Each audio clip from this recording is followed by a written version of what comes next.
Hello and welcome to the Assetto Corsa Competizione Sim Series. This is round 2 of our gold split, the top split of our rookie championship. I am your regular host, Gareth Rompther, and I am joined by Mihai. How are you, Mihai? Hello, I'm being completely bullied by university at the moment, but I am just barely surviving and looking forward to something that doesn't include work for once. So yeah, happy to be able to join you again. Beautiful. It's good to have someone back here. We are at our second race, which will be Zolder. Of course, we are starting off with our support race, which this week will be featuring the Porsche Cups. How do you feel about Zolder, Mihai?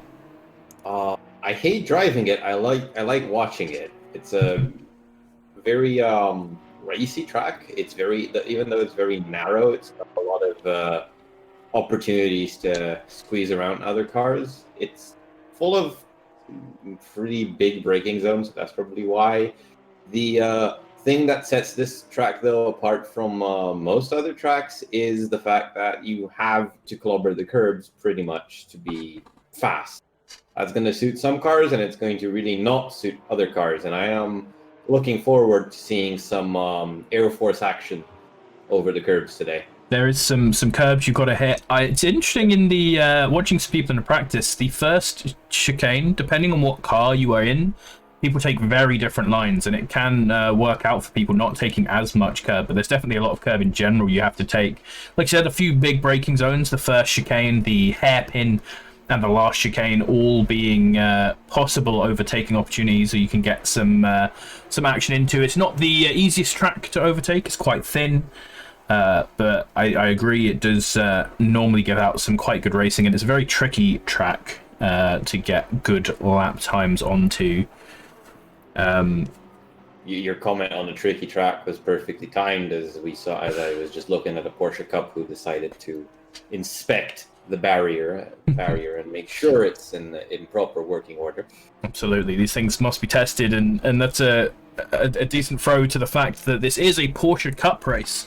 So for those who don't know, the Porsche Cup cars a sort of GT3s, but they have less aero, I believe, a bit more power, and no traction control. So it's going to be interesting seeing our drivers deal with those cars. We have 19 drivers in the server for qualifying right now, so a nice mix. Obviously, these races are open to all, so we get a mix of our gold, or probably not gold, but our silver and bronze split drivers will be in here, and a few of our band drivers and such will give it a go. Oh, Ryan Ware in here at the moment, though he is not actually in the top position. So. Yep. So we are going to hop to a few ads quickly, and we'll be right back with the support race for our main event today.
They're both off and follow the leader a little bit. What's going to happen is...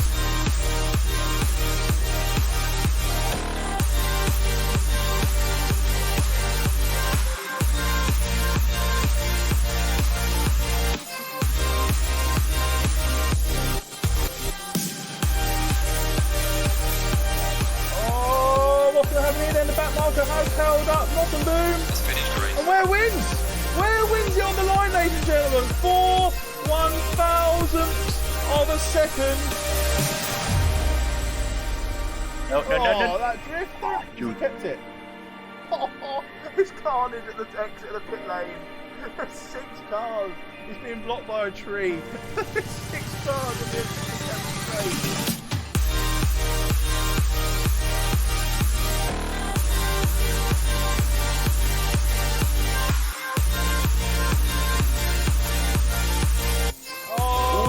Cantia goes for the dive, does not make it.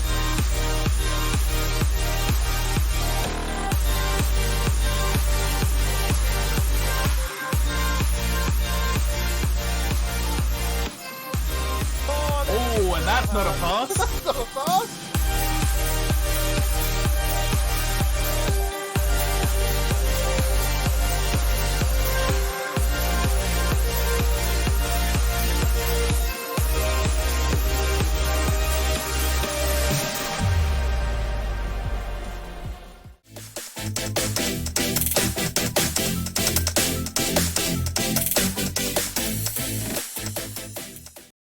And we are back. Hello, everybody. And we are now on the, well, not quite the grid, but at the start for our race. Obviously, for our support races, we do short formation laps. So we are starting just before the last chicane.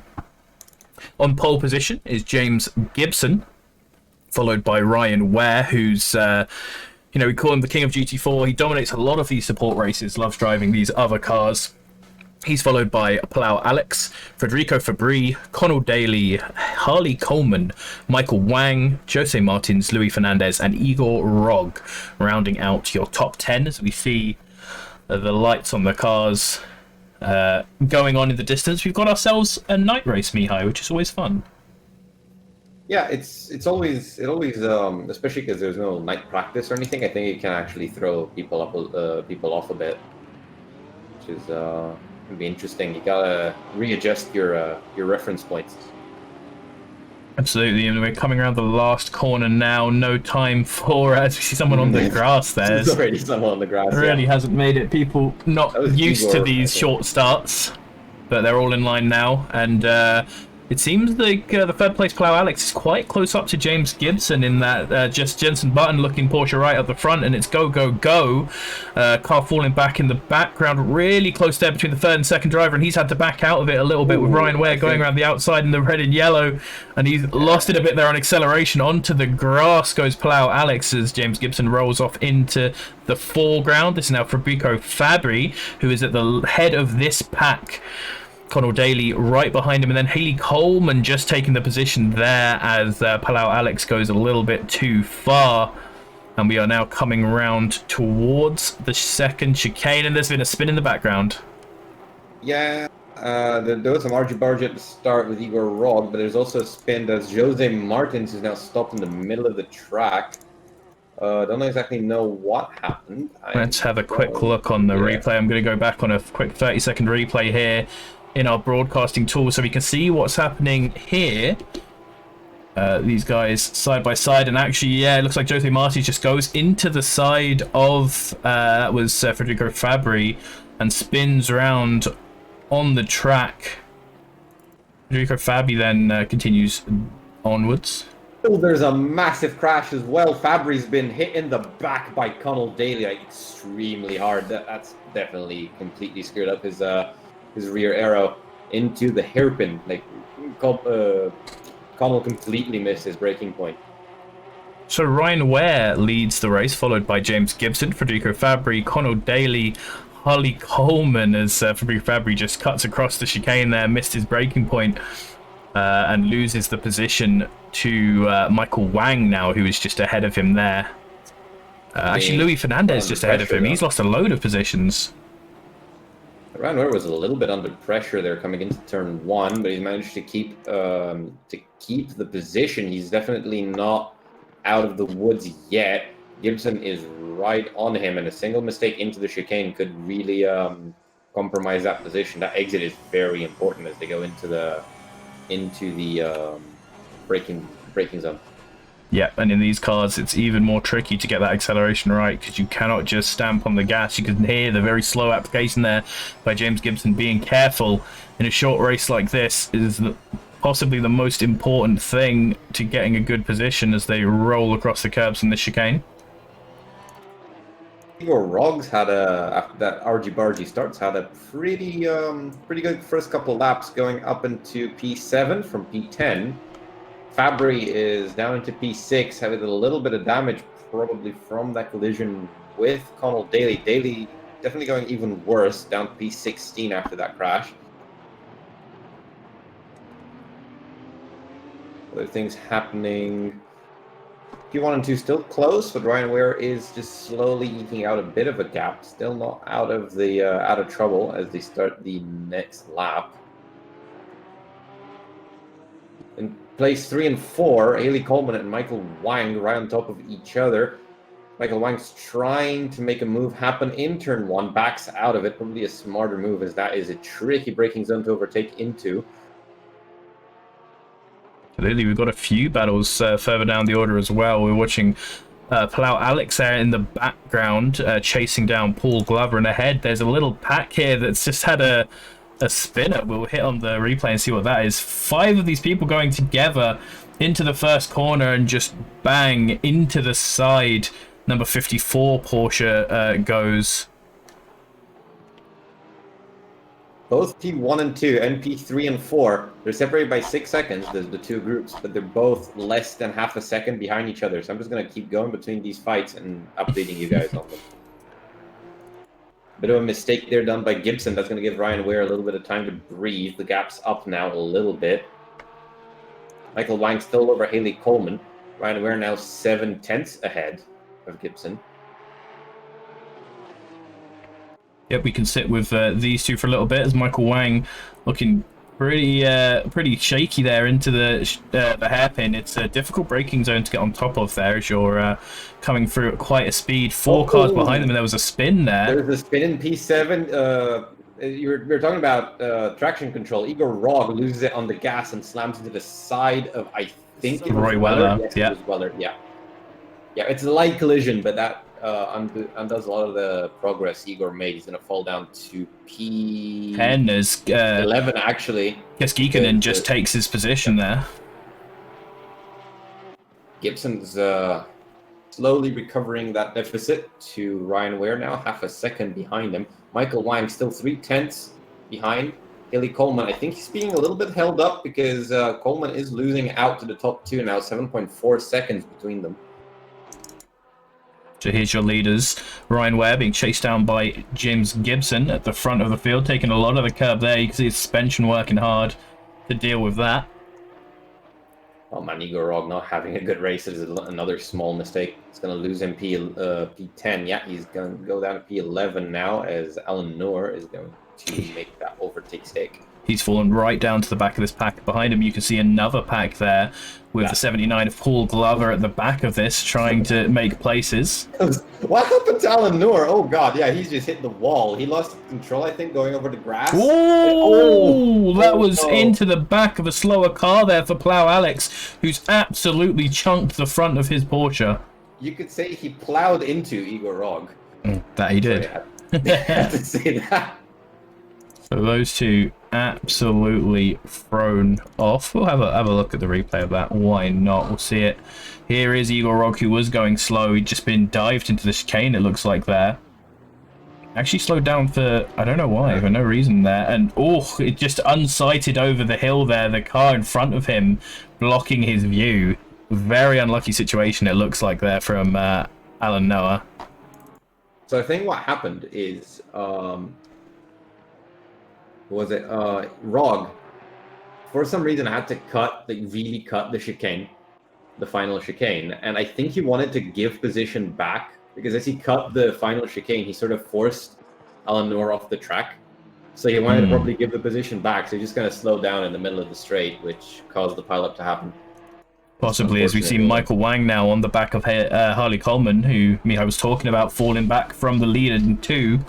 He's now being threatened for his position. Going on the side there, looking for it, but doesn't have the draw right up behind. Not really an overtaking position into the second chicane, but if he can keep a good speed through there, he's fallen back a little bit, but he needs to get a good run down to this hairpin.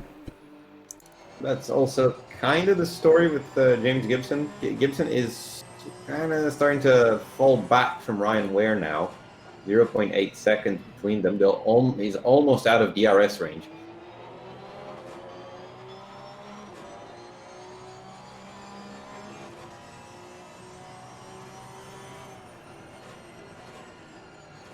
Things going on. We've got... Oh, there's a car off the track. Who was that? There's a light blue car off the track. I do not know who that is. We do know that Paulo Alex is now in the pits. So that collision he suffered was definitely a damaging one. We also have Igor Rog in pits. So they're electing to not continue this race. And I do not know what that light blue... Oh, we have a move. Michael Wang on Haley Coleman on the inside of turn 2 into turn 3, still side by side. See who's going to make it into the next braking zone for the chicane, and it is Michael, not for the chicane, for the right-hander, and it is Michael Wang, who's now taken P3 from Haley Coleman. Let's see if he can do anything to get closer to James Gibson, but now the gap is 14 seconds with a car off the track. Who is that? Number 18, which is Turner, who's just a back marker, getting lapped there by the other two. Okay, so he's probably he's got damage looking at that bonnet, so it's probably not his first camping trip. Paul Glover looks like he's going for a move as well on Holmes, not quite brave enough to dive it in there, but sticking right up behind the black and yellow Porsche through the first chicane.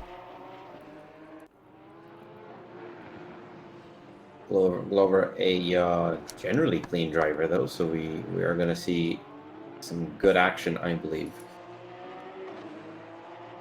Good exit, both of them from the chicane, coming out of the right-hander into the braking zone for the hairpin. He's going to look a little bit down the inside, but he's too far back to do anything under braking, so he's going to try to get the better exit and the switchback, which it does look like it's kind of working as they come into the final chicane. But again, the slipstream is not strong enough, and he's going to have to stay behind or at the end of this lap, unless he gets a very good exit, which he does. Try to do something and try to make something happen down the start-finish straight. Yeah, down the inside of turn 1. Oh, he sent it. Overtake, I think. Yeah. Yeah, nice move there from Paul Glover, who's now up into 10th position. Outside of that fight, the other groups have started to sort of space out a little. Michael Wang is definitely making a gap to Haley Coleman, as Holman ate some dirt there, so that's going to definitely ease off the pressure as we're past the halfway point of the race. And, Weller is around. We're going to have a look at this in replay and see what happened. He's coming around here, the second and third corner, just on his own, so possibly just getting a little bit wide and losing it. Here, coming onto the straight. Yeah, and he just loses the back end, catches it, but then throws it around again. Just an unfortunate little situation there for Roy Weller. Not much he can do. Waits for the other cars to go past, nice and patient, before getting himself back on the move. Because TC is definitely catching some people out. Yeah, most people, a lot of ACC drivers, very used to having that nice warm traction control, keeping you company. We see this little train here. Paul Glover has passed Marco Holmes, and Jose Martins is catching up to them now, looking like he wants to do the same thing. Taking a look at that, James Gibson has caught up to Ryan Ware now, 3/10 between the two of them, coming into, I believe, is the final chicane. So let's see if anything. It is not the final chicane, it's another chicane. I think it was the first chicane, actually. Yep. Yeah, I need to remember to look at the map. Coming into the second chicane now. Still a very small gap, but Ryan Ware has managed to keep that advantage. It's fairly difficult to follow into these corners. Yeah, you've got to be really confident that you're not going to overstep it at all. Yeah, and there's also the exits. It's all about those exits in these cars.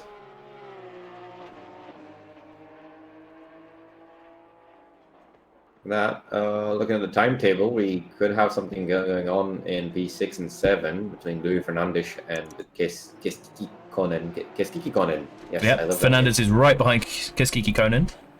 So a couple of little battles forming. We also have Jose Martins, who's fallen back a little bit from Gomez from last time we watched there, and Connor Yates is James Gibson. So these are our two main battles so far. It's James Gibson chasing down the leader, Louis Fernandez chasing down Keskiki Konen. No, props to Alan Nur. He's still on the track after having suffered multiple injuries, but he's still going around. No, not last. That's what's important, right? Yeah, absolutely. He's still putting it in there. His car looks reasonably clean, so I wonder if he hopped into the pits, because he's definitely chunked the wall a few times. Yeah, maybe that just didn't have extremely strong contact, as Louis Fernandez is definitely getting very close now to Keskiki Konen. Yep, and just behind them, Nylom, who we're on board with now, is ahead of Paul Glover, but Paul Glover closing in that gap as well.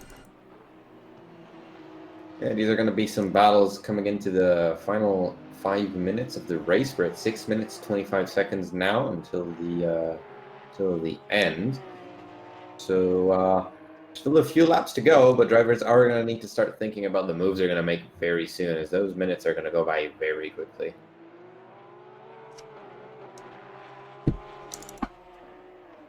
Some corner cutting action there.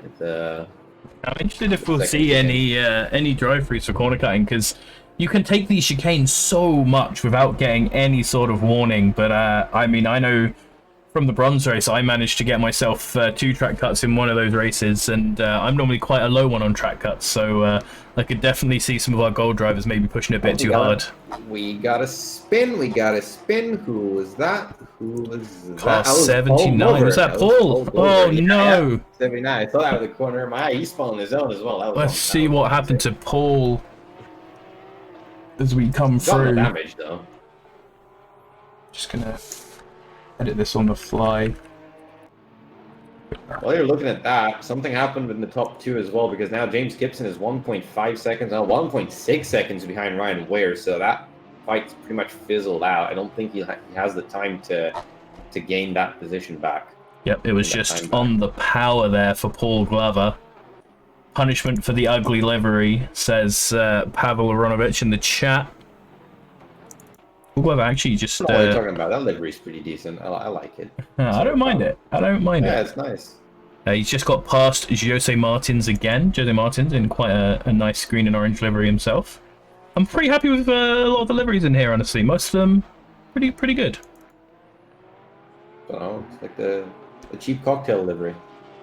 It's fine. So here's Kiki Konen.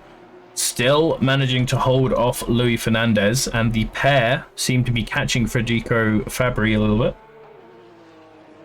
Yeah, but will they have time to capitalize on that pace? As James Gibson is actually making up about 5/10 per lap, so this rate he might be able to make a move. And that was definitely not a move from Roy Rella.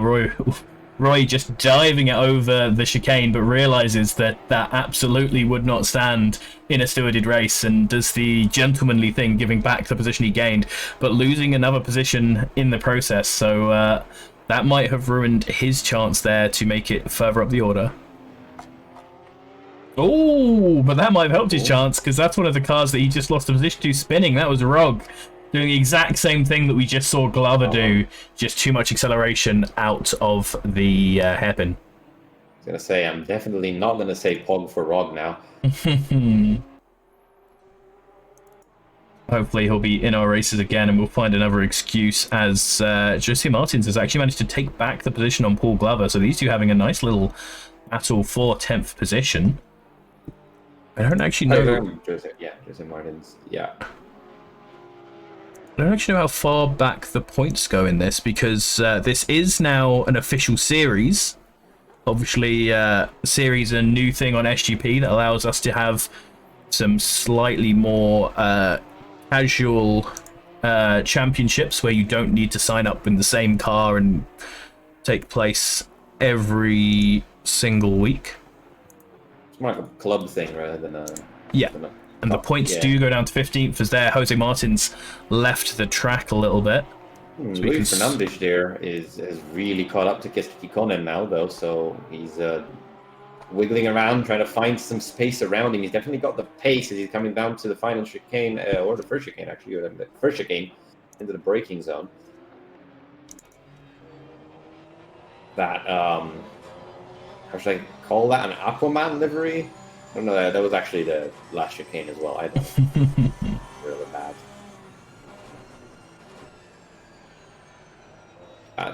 Yeah, still a 0.5 second gap there. He's got about 2 more laps to try to make something happen, but he's got to be very, very good on that gas pedal to overtake. Because you know what they say, catching up is one thing, but overtaking is very, very difficult, especially on a track that's so thin. He's gonna need to do some bold moves.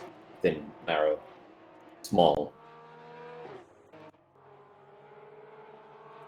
So we have a little battle around the back as well. It looks like Ludwig is actually just behind the leaders here. He's getting lapped. He's being lapped, yeah. So here is Gibson getting past him. Slowed Gibson down a little bit there, but Ware got slowed down just before that, so not too bad. A little bit of unluck. I guess Kiki Konen managed to get back by Fabri quite easily. I think Fabri made a mistake, and now Luis Fernandez is right next to him, almost pit maneuvering him. Gets a little bit on the grass in the braking zone of the hairpin, loses that fight. Love it. Really, really good there. Managed to keep it out of the side of his opponent, which is not easy when you're wiggling that much, but good job from there. Nice aggressive work, trying to make something happen here near the end of the lap. Fabry getting back on Keskikonen though as well, giving it a little touch on the bum, just telling him, "Look, I'm here."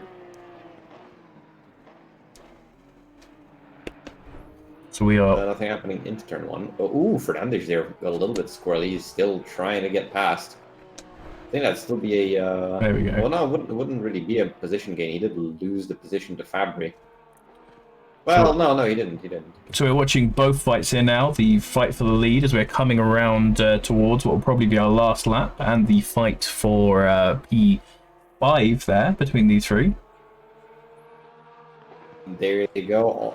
Trying to go on the inside of the chicane. Oh, and spins into it, trying to not hit the side of Fabry in the chicane. He just touches the gas and spins in the middle of it to the first chicane. So that fight for P6 is definitely over as Paul Glover comes in to take Fernandez's position. So that puts Luis Fernandez on P9, I believe. I don't know.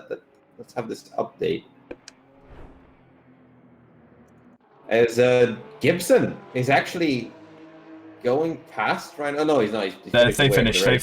They've passed this. Right. Well, yeah, we managed to watch both of those in our side-by-side while you were concentrating on the epic battle just behind, as P. Glover is now up into 8th position. Just ahead of him, Fabrizio Fabry is going to come in behind Keskikonen. And take the checkered flag themselves. Paul Glover ahead of Fernandez. Fernandez was just very aggressive at the end, but he did manage to not cause an incident for anybody but himself. So I think as much as he lost control because of, well, no traction control, he did actually end up being clean to the end. So honestly, very good effort for him. Yeah, so shout outs to all our guys. We'll have a look at the timetable here. Ryan Ware is going to win. Gibson coming third. Michael Wang, Harley Coleman, Nico Keskikonen, Fabrizio Fabry, Ronnie Nealon, Paul Glover, Luis Fernandez, Jose Martins, and Kevin Nordmeister are our top 10. Thanks everyone for watching this support race, and obviously we will come back with our gold split qualifying as soon as it starts. Until then, we're going to leave you with some highlights.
They're both off and follow the leader a little bit. What's going to happen?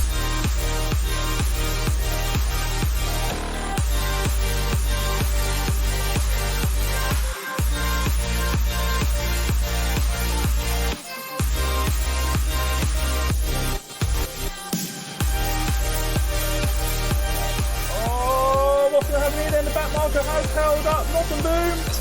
And where wins? Where wins it on the line, ladies and gentlemen? 4/1000th of a second. No. That drift, he kept it.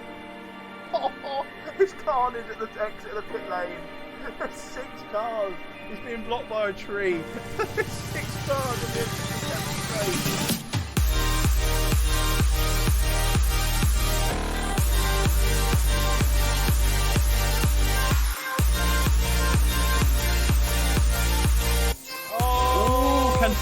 goes for the dive, does not make it.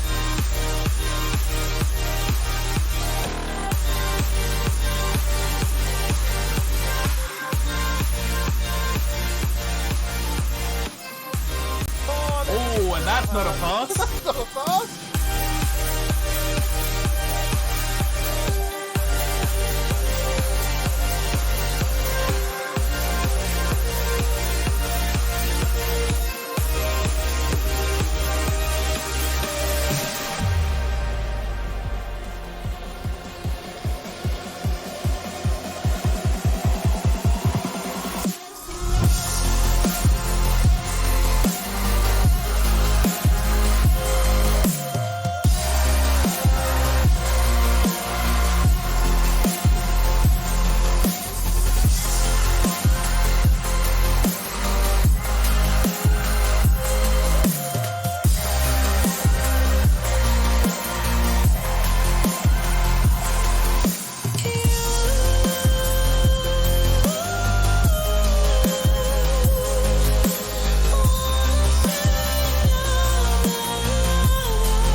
Hello and welcome back. For those of you who are new to this stream, we are the Assessor Course of Competency Only Sim series. We are a rookie and mid-pack league, and this is our main championship series, the gold split. So these are the two top tiers of our championship who are going to be racing together in this server. This is the second round of our championship, and we are at Zolder.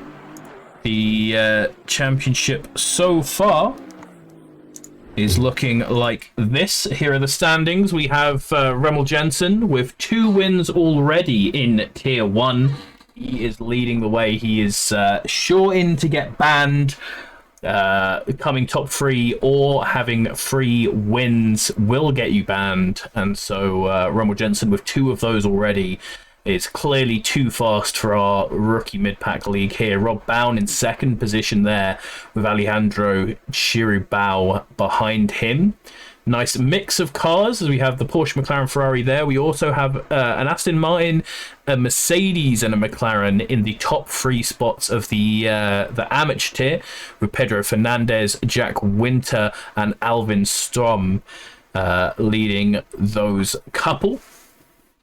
We had some good races last week at Snetterton, an interesting, different track.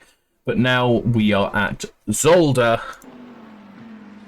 And I'm Gareth Runther, obviously joined here by Mihai, who is my co-commentator. Hello. How are you doing? How did you enjoy that the support race we had, Mihai? Quite fun, quite interesting seeing a lot of people being caught out without traction control. Definitely enjoying these races though. It's got a nice way to start things and definitely warms me up a bit. Yeah, I think it's a great way to get into the stream rather than having our just a load of chatter beforehand. We get into some racing instantly, which is good fun. It's also been good to get some more GT4 racing in there, and obviously our support series are open to everyone to join. If you put ! sign up into the chat, you can get a link to our Discord where you can read the welcome hall to find out how to join SGP and how to join our community in races. And then you can join those every time they happen. They will mostly be GT4 races with one Porsche Cup race, and I believe the next race at Monza will be in the Lamborghini Super Trofeo. We are at the end of our free practice session right now, going into the qualifying, and we'll give you just a quick look at our timetable. Sam Teague is actually the fastest time so far in practice. So with a 1:28.6. So this is the benchmark we have set down for us before we get into qualifying. I think we'll get into 27s though, because it's only a fast track, and yeah, you know how quality is. Absolutely, I'm sure we will see these times tumble. It's going to be interesting to see you guys first. Obviously, for those of you who aren't new to this, we have a 30-minute qualifying session split into two halves of 15 each. The first half will be for the amateur drivers whose numbers are marked there in red, with the pro drivers in yellow, or in yellow, in white. Yeah, in white. Yeah, I was thinking, there's no yellow badge. So here we are. Daniel Durat is the first person out onto the qualifying field in his Lambo. As he goes a bit wide. I always do that coming out the pits as well. It's an awkward pit lane here. Cold tires, you're just not used to. Well, cold brakes rather. And cold-ish tires, Yeah, they'll be pretty warm, but they won't be up to pressure for sure. It'd be awkward. So we're going to do our customary. We're just going to watch Daniel Durat go around, and then we're going to sit on board with a lap for him to check out this circuit for those of you who don't know it. I'm going to look out for anything interesting going on. This circuit is quite short, so I think we might see some traffic shenanigans. Yeah, even with our split qualifying, there's still a decent amount of people out in each session. We have a check here. We have 40 people in the server, so it will be about 20 in each, although they might not obviously be totally paired. Wasn't really around for the first race. So do we have any quality penalties going on? Well, that is a good point. I do not see any BWP in the entry list, so it seems like it should be fine. Daniel is starting his flying lap. Yep, so here we go, around the first corner, taking it nice and wide, really hard corner. This is a corner that I struggle with more than any other corner, honestly, on this track. This first section seems almost like the simpler section, but it's so fast and you have to really keep your time, and if you have any sort of understeering issues, you can easily find yourself in the gravel at any of these corners. That corner as well, super fast here, down to the straight, as we have someone on a warm-up lap, giving nice amount of space.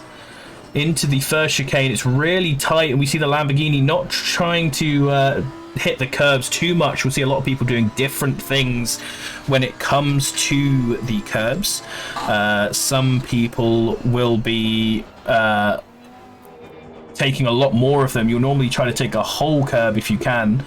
Around the second chicane, which you can take very fast, it's surprising how much speed you can take through there, and then right up to the edge on the exit of that right-hander into the hairpin, which is nice and simple, probably the best overtaking zone of the track. If you can't make it here, you can head down the straight with the sort of weird kink in it, and as long as you can hook right up to the back of your opponent, this is a second zone here, right to capitalize on that. Gotta take a lot of the curb again, a lot of the curb on the right, maybe a bit too much there. Some of that is going to be valid. Push out to the left and then across the line. There's been a few spots where Daniel Drat looked like he'd be pushing the limits, but he sets a time.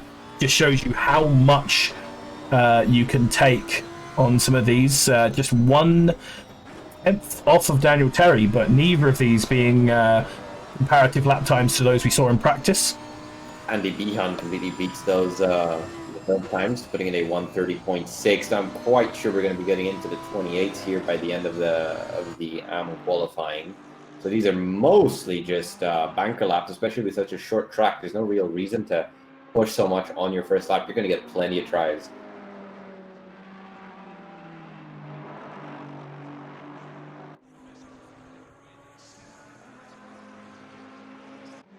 So rub, yeah.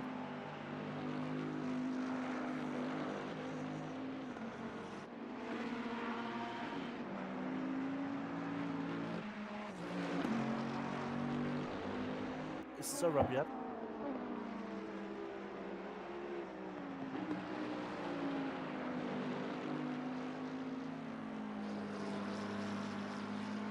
Really an improvement from Julian, especially from the season I last broadcasted where he was struggling a bit. So it's quite nice to see him up at the top of the standings. Though it is a very Bentley track. So yeah.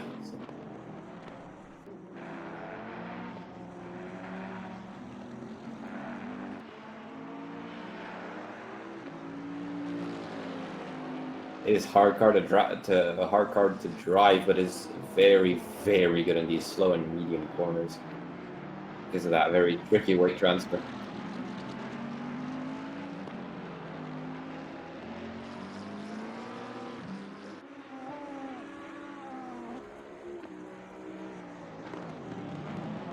Already seeing some cars quite closely bunched together, and I wonder if we're going to be seeing some laps ruined from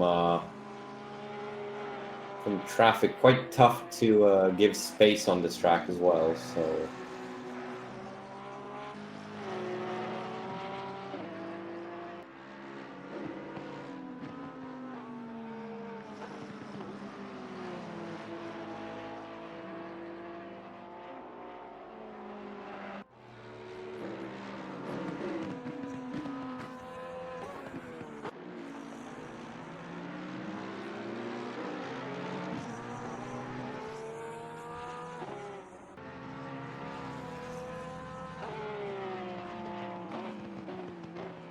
Yep. I think he meant Alvin Strom, but I know what he meant. Why he said Arno Storms. Yeah.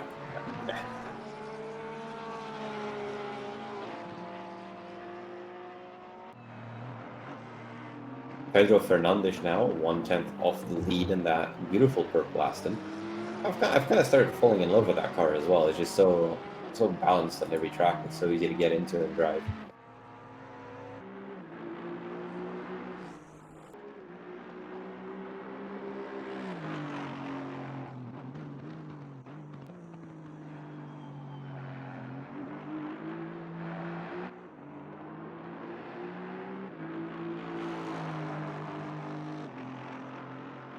No.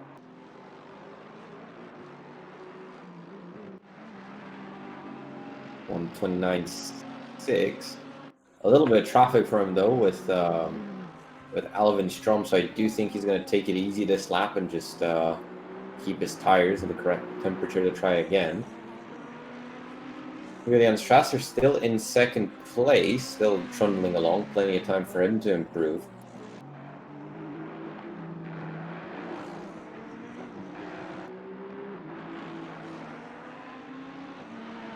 Oh, he's trying to the first, yeah, by about almost 2/10, so pretty good improvement, getting close to that 28 time.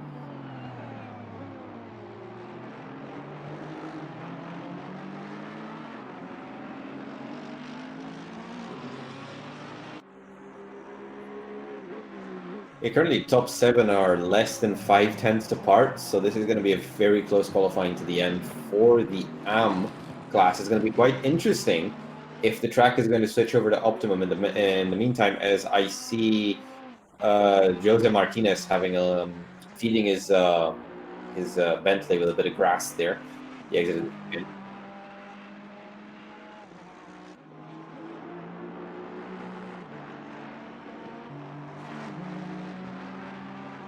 Yeah, 1/10 gap from him to P2. Still very close at the top. Quite a hot track as well. 35-degree track temperature and 28 ambient. It's going to be interesting if the race is going to be at these temperatures. They're going to need to be careful about overheating their tires, as we see some more cars on the grass. But I think he was just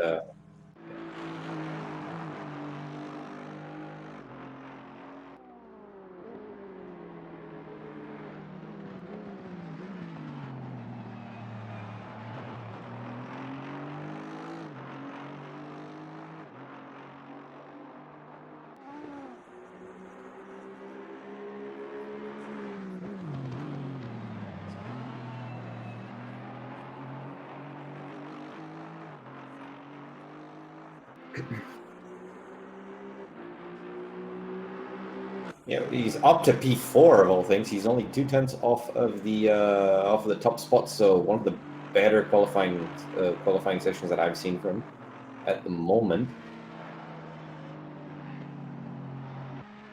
So great lap by him. Oh, Ollie Moss is tier 1. Yeah, I was looking for.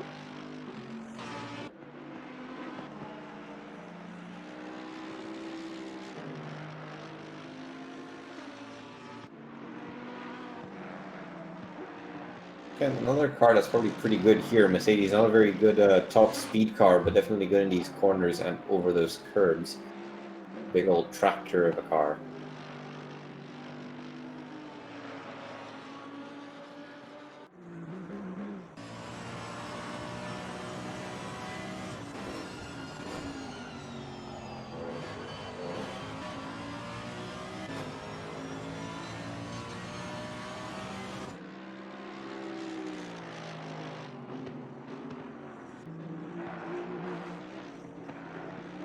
Completely cutting the second chicane as well. That is one tricky corner, and I'm expecting to see some invalid laps because of it. It feels almost arbitrary because there's nothing clear that tells you, oh, yeah, you're off of track limits or not. It's just completely it's very difficult to gauge. That corner is going to end a lot of laps. Yeah, that annoys me a ton as well with how much they are. You're allowed to go over those curbs so damn much. But then there's just a point where it just becomes you're no longer allowed to go over them. It's quite annoying and quite hard to decide. Alvin Strom needs a good improvement. He's going to be plumb last by more than 4/10ths, so he's definitely the one under the most pressure here. Jose Martinez and Jonas Niergaard, the ones ahead. Track is still fast, but there's a few more minutes in which it could turn into Optimum. Strom not improving on that lap.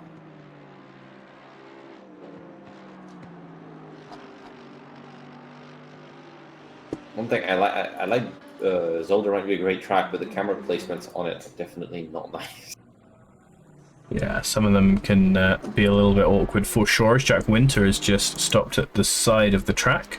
Lewis Hawkins up into 4th position with another AMG Mercedes. So showing very, very close to P1 there. Yeah. These just small improvements could. Very few people around here making big improvements right now, so it seems a lot of our drivers has got about as fast as they're going to get. Jonas Niergaard there in his typical red Ferrari, making a pretty big improvement down from 18th position. It's a good thing that Jack Winter managed to come out of the pits. He's going to be quite close to not getting a lap here. He needs to find a space to slot into. Oh, I know, there's 2 minutes, 30 seconds. Never mind. He does have one more chance. Pretty much everybody who's coming out of the pits now has one more chance, and people coming through on flying laps have 2. As Daniel Durrett makes a pretty good improvement, goes up to P12. top 10 separated by less than 5 tenths. So really anything can happen here in the top 10. Yep. Alvin Storm as well. We've just seen 3 drivers in a row near the bottom of the scoreboard making improvements. Fabio Giano going to make a tiny improvement there, but that drops him up quite a few places considering how close our drivers are, up to 7th position. And now we are back to red numbers all across my display. Jonas Niergaard has a out-of-track experience. Loses it at the exit of the first chicane and goes into the wall. He has one more chance to improve his lap time if he leaves the pits quickly. He has done quite a bit of an improvement, though. He is in P9, only 3 tenths behind P1, so he went up from P18. He's still got a pretty good qualifying under his belt.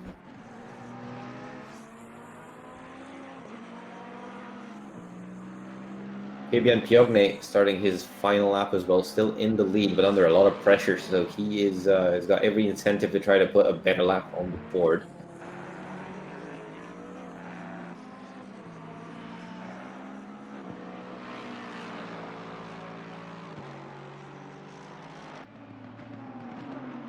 Jose Martinez is going to bail on whatever lap he was doing, so that's going to be it for him. He's going to be in P20. So big chance that he will be starting this race from the back. As Piogni is definitely not going to improve now. Well, we're watching Fabio Giano here, who is one of the few people looking to make an improvement. He's already in 7th position. A bit of a dirty run there through the last part of that last chicane, but still 3 tenths in that time, and that puts him on pole. Yeah, 129.271. That's less than a tenth ahead of Piogni, but Piogni did have a very squirrely exit of the first chicane, so I don't think there's any way he's going to improve on his time. So we're going to be looking at Pedro Fernandes, and Jack Winter has bailed on his lap, whatever he was doing, so he will be starting at most in 4th position. Yep. It's at the point now where car 15, that you can see on the mini-map there on the right-hand side, he is the last car who crossed the finishing line in time to set another lap. So as we see Daniel Durrett going off the track there, everyone on the track now are the last cars who are able to set a lap time. Martin Roundtree goes right off at that chicane. You can see multiple cars there have binned it at that chicane, pushing just extra hard on their last lap. Very few people making improvements. Kevin Chambly looking like the last one who has it possible. Pro drivers are coming out of the pits now, so you're going to see a long snake of cars now going for their warm-up lap. They all kind of came out at the same time, so there's going to be quite a few laps where they're going to need to make space for each other. Rune Jansen is going to be a person to watch. He dominated the first 2 races, and he will be one of the first ones to do a hot lap for the pro class, as Fabian Poignet fancies himself a bit of a drifting lap here. He's drifting on every corner. I guess he's just having fun, delivering some tofu. Who knows? I'm gonna find car 78 is the car out in front. Who is that? Is that the last one of the low people stuff? As Kevin Chamby sets a great improvement up to 3rd position there. Car 78 is Fabian Poignet, and he was the one who's doing the drifting. Okay, so 224 is the first of the pros, and yeah, that is Rommel Jensen. Yeah, so Rommel Jensen now is into the first corner. Big break into there, but very late, so you can take an incredibly late apex. You saw him having to counter steer there in the middle of the corner. So fully on it here, but not the cleanest yet. Very tricky corner there. Got to slow down a lot, but get the acceleration on as early as possible. Quickly onto the apex there. Brake by the service road to the left and throw yourself in. Get on the acceleration as soon as possible for this. Not many long straights here, and this ends up being one of the longest as you're coming down to one of the largest braking zones into this first chicane. We'll see how much of the curb he takes. Not much on this first, but a little tad more on the second. Still trying to avoid the majority of it. Down through this corner here, you then brake quite quickly after straightening up. A lot of curb on these is mandatory. You saw him getting a little bit wiggly there as he comes through the right-hander to end that, and then full-on acceleration. Little bit of a lift there, sometimes needed, but it looks like Jensen was pretty much flat through there. Big break into the hairpin. Really nice work there. Keeping his portion nice and steady as he comes through to finish off his lap. One more corner going. It's the final chicane, and we'll see not too much curb taken on here. He takes basically all the curb he can take without hitting the sausage jar, taps them a little bit on the last run. And where will he get to on our leaderboard? Up to P8, not bad for a banker. Just three tenths off of P1 as the track has switched over to optimum. So we're going to see very fast times as Dixon puts in a 128.8. That's whole 4 tenths ahead of P2. So asserting dominance here. Definitely going to see Rumle responding to that. I believe there's going to be a lot of improvement from all of our pros as they're getting used to the track and track conditions at the moment. We still have quite a few drivers who have not set times yet, as you can see at the bottom of our board here, but it is slowly chipping down. Yep. Jack Harvey also putting in a good time. He's currently P11, just a few less than a tenth off of Rumle Jansen though. Trying to find his feet and push for those top positions.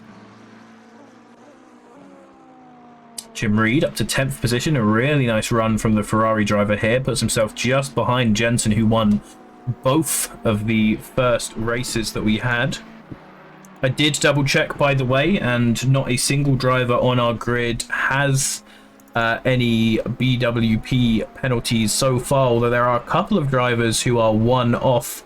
Paul Gratchik's Sam Teague, Mike Doherty, all on 5 BWP, and Redelli on 4. Rumle Jansen takes provisional pole position by 1/10 with a 128.7 and is immediately responded to by M. Dixon, going 2 tenths faster with a 28.5. Like Dixon's livery there. He was so quick to reply that I clicked on the wrong name there because I went for P1 and he'd already taken it. Justin Clerk slots into P3 as well, 3 tenths behind P1. There's a big gap forming between the AMs and pros, but I do think part of it is track conditions, but also it's definitely a tier, definitely a difference between these two tiers this time. As I've just noticed, there are no invitational spots this time. I think that changed, right? Yep, no invitational. We had enough people to go into the pro split that we didn't need invitational slots to fill out the numbers, and so we do not have them anymore. We are hoping to eventually run a separate invitational split for these guys, but the problem is there just aren't enough people who are banned quite yet to fill that race every Sunday. So we're looking for more recruits, and Rummel Jensen looks like he'll be the first one to join them, and I believe also Nathan Burnswood, who we can see in 22nd, I believe he will be one who is likely to join them as well, as he won a race last season, I believe. Yeah, well, currently he does need to actually get a move on P22 in the qualifying. He needs to do a bit better than that if he's looking to be banned. Though, of course, still early days for these laps, and he does need to find some space that asks him good over the curbs as he does decide to join the RAF for a split second.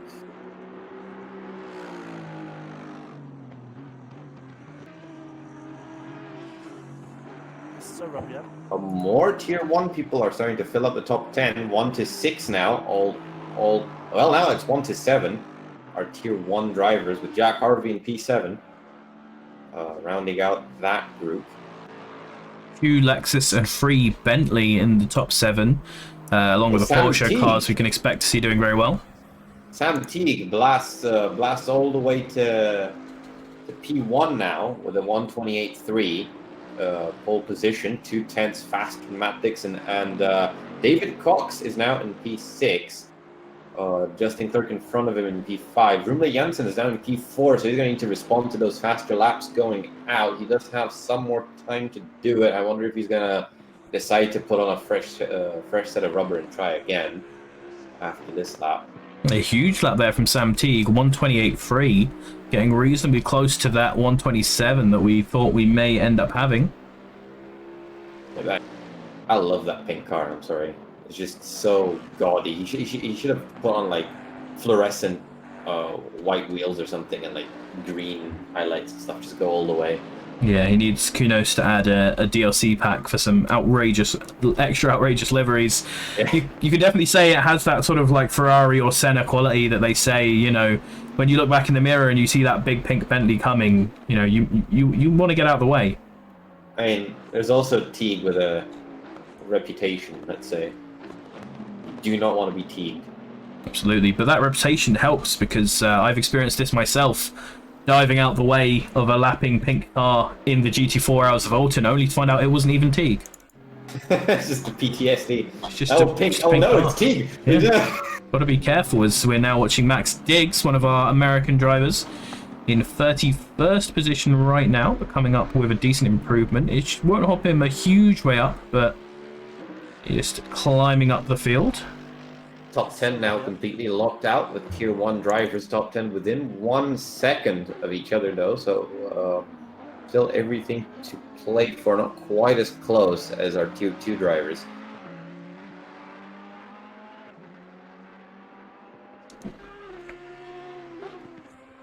Mike Doherty not having a good time of it, or Fabio Skansky as well. 3 seconds off the pace, so they do need some improvements. I don't think they just, you know, it's one of those days you just can't string the lap together.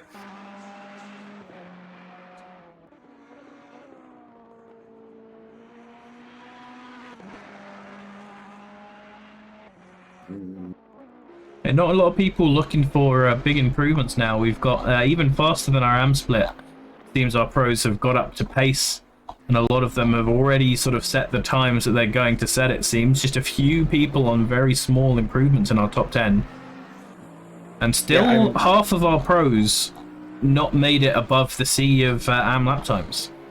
Well, we've got 11 pros at the moment above, and I could also include Thiago Szymanski because he has the exact same time as Fabio Geno. Yeah, I do think that some of these pro drivers are going to just go into the pits for a fresh set of tires as well, because a lot of them have been lapping for the entire session, so it might be that they're getting somewhere now. Rune Jansen does manage to go back up to P2, 1/10 behind Sam Teague, but just still struggling to meet that pace. See how Jim Reed can do coming around this last corner, because he's got a pretty big improvement. Depending on his exit, he could get right close to the top. Second position for Jim Reed. No, those 128s are still extremely fast lap times though, so it's definitely, this league is definitely going faster.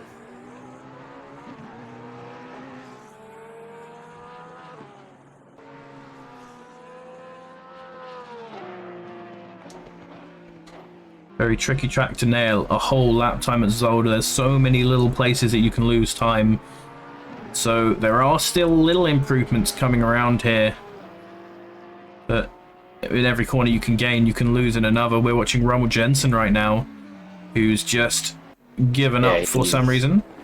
That probably wants to put in new tires with David Cox there, only 18 thousandths of a second. That's, yeah, 18 thousandths of a second behind Sam Teague with a blistering lap, puts him on P2. Now we got top 3 of Bentley. Kind of expected, honestly, with a Ferrari. That's just kind of misplaced there in P4. Miles Dixon as well, going for an improvement on his time, is looking quite well up as he comes into the hairpin.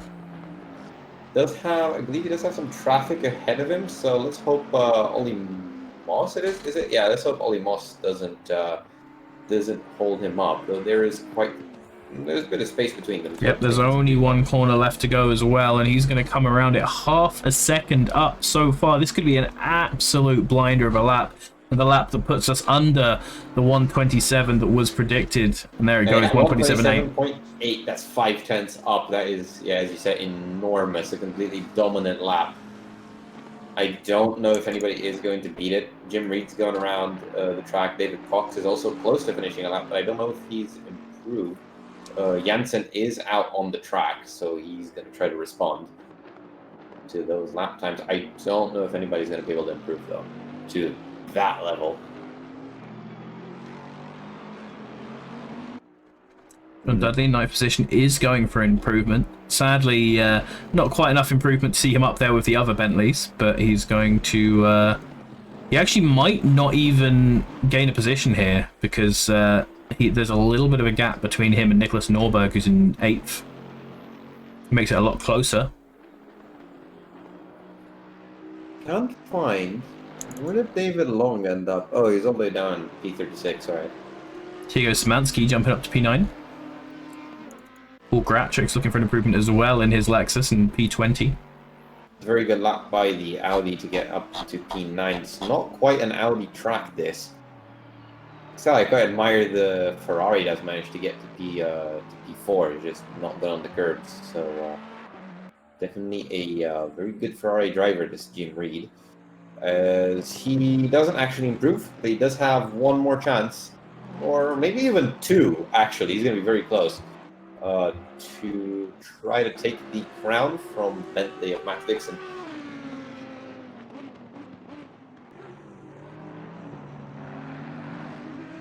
Rumle Jansen now coming towards the second chicane, I believe.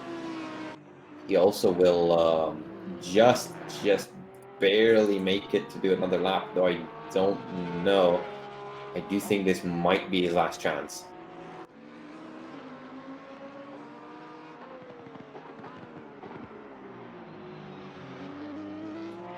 Once again, very few people this late in the qualifying look like they can set an improvement.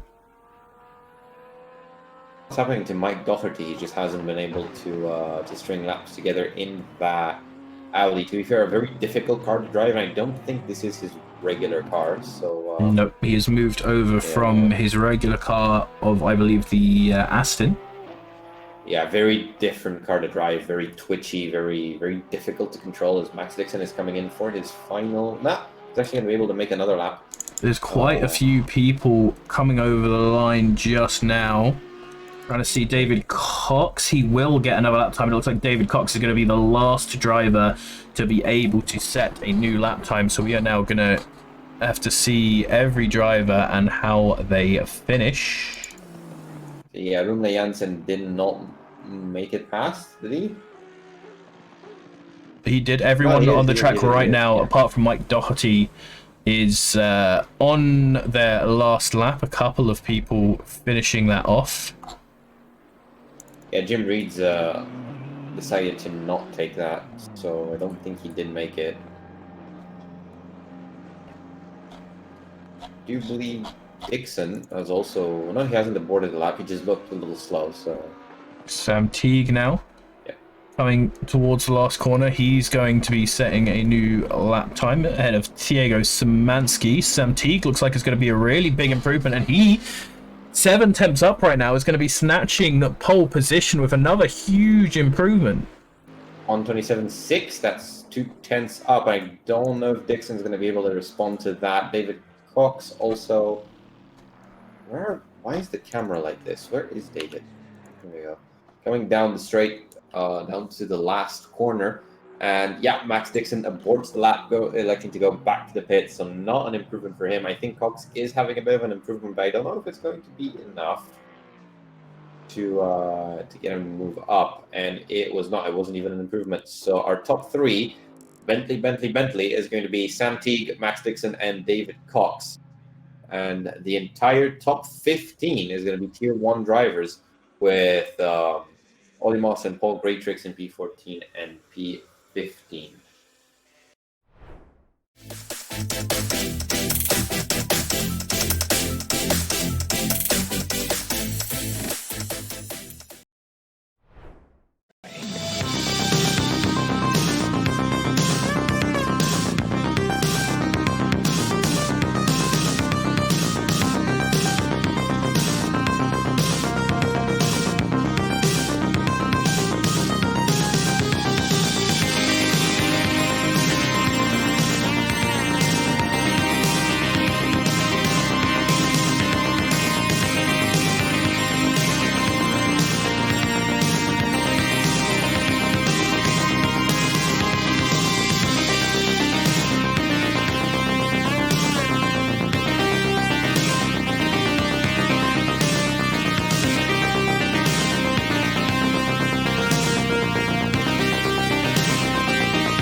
We are now having a look the grid for our race at Zolder here in the gold split of the Assetto Corsa Competizione Sim Series, the league for rookie and mid-pack drivers. Quick shout out, thank you to everyone who has been following and throwing subscriptions and hosts our way during the stream so far. We're going to have two 30-minute races now, and over here we are looking at the grid for the first of those with Sam Teague in his big pink Bentley on pole position. Next to him in the second of the Bentleys with the pink and yellow accents on that matte black body is Miles Dixon, and following them the third Bentley in this row of David Cox in the black and green. Domination for Bentley with Jim Reed breaking up that streak in fourth position in the SMP Racing Ferrari. Rommel Jensen behind them is in the first of the Porsches. This meant to be a Porsche track, so surprising not to see too many of them out there, but a difficult car to drive. He's followed by Jack Harvey in the Lexus, Dudley in the fourth of the Bentleys, and then Clerk, Justin Clerk in eighth position in another Lexus. Diego Szymanski in an Audi is in ninth, followed by Nicholas Norberg in his Aston Martin in 10th, and Alejandro Chirabao in 11th. We then have Sikansky, Nathan Burnswood, Ollie Moss, Paul Gratrix, and Fabio Gino ahead of Fabian Piogne. Channelby, Diggs, Fernandez, Winter, Hawkins, Horriot, Terry, McGregor, Radelli, a blank space where a car should be, Nergard, Krampf, Bandera, Strasser, Thorpe, Durrett, Behan, Esposito, Long, Roundtree, Goldenitz, Strom, Martinez, and Doherty. As we see our cars driving off to start the formation lap, we are going to head to some highlights from our Kyalami 2.4 hour endurance race that we held quite a while ago now.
And we are on the start line, ready to watch the start of this race. Two Bentleys at the front, getting a little bit of a gap on the drivers behind. David Cox backed up a little bit into Rummel, who is going to have a huge dive in that Porsche around to the outside, but Dave Cox gets on the inside of the Bentley ahead of him, who almost taps him in the nose. We've seen a little bit of chaos further back as one of the Lexi has been absolutely shoved by another Lexi, I believe. I think that might have been Jack Harvey being hit by Justin Clerk. We're side by side there with Jack Harvey and the SMP Ferrari of Jim Reed, who's fallen back a few positions. Massive accident at the back. Look at, I don't know who it was. But there's quite a lot of chaos still going back there as we're seeing a huge amount of people diving into the front here. Jim Reed making a few mistakes. The Rowan Tree, massive accident there around Martin Rowan Tree, so it's further into the midfield, I believe. Oh my god. Yeah, Carlos Bandera is also caught into that. I believe that is Ollie Moss, I'm not sure. Jose Martinez, Daniel Durrett is, I believe, also caught into that. Yep. So that's kind of where that happened. I'm still not sure exactly who did what. I'm going to go into replay for a little bit and see what happened. Lovely. Never mind. My game crashed as I tried to do that. So well, as you get back into the game and find us a replay, actually, if that works, I'm not even sure how that will go. We are now watching the front of the field. So Sam Teague leads this race right now with a bit of a gap from Rommel Jensen in second position. As the rest of the field are coming across the line. David Cox, Miles Dixon, Jack Harvey, and Jim Reed. Samansky, Dudley, Chiribo, and Nathan Burnswood rounds out your top 10. Behind these guys, you can see there's still a bit of a crowd with all of these guys fighting for positions. You can then see the snake of cars on the minimap going right back all the way to the hairpin of people who are caught up in some of that carnage and have some big damage. Ferrari there making a bit of a move. That must be Chiribo. He is chasing down John Dudley in 8th position right now. Nathan Burnswood right on their back. These three having a nice little fight through there as Miles Dixon right on the back of David Cox, who took the position from him on the first lap. Didn't have a good start, M. Dixon. Was in a good position, but too cautious into the first corner. He putting his nose in there. Super brave. Doesn't quite make it, but he's right up the back of Cox here. And if he's caused Cox to have a bad exit from that hairpin, this could make it a dive into the large chicane. He's going for it. Gets his car out nice and early to present the move. Cox gives him just enough space to have his nose in there without getting cocked off, but gets a little bit of a bad move there. So Dixon and Cox still fighting here. Dixon on the outside might struggle to come around this corner.